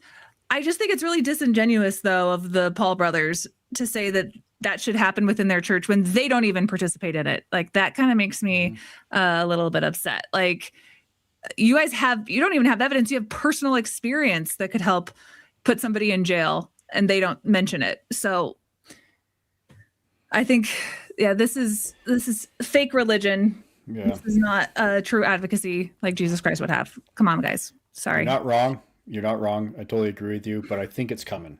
I hope it's coming. Good. I think they're good. I mean, I think this is the first step. Calling out Tim over the SRA stuff is the first step towards putting their story forward and putting Tim in his rightful place as a liar and an abuser. So hopefully I won't be disappointed. I hope they'll come forward with everything that they know to counter the character assassination that's happening on then with truth bombs. So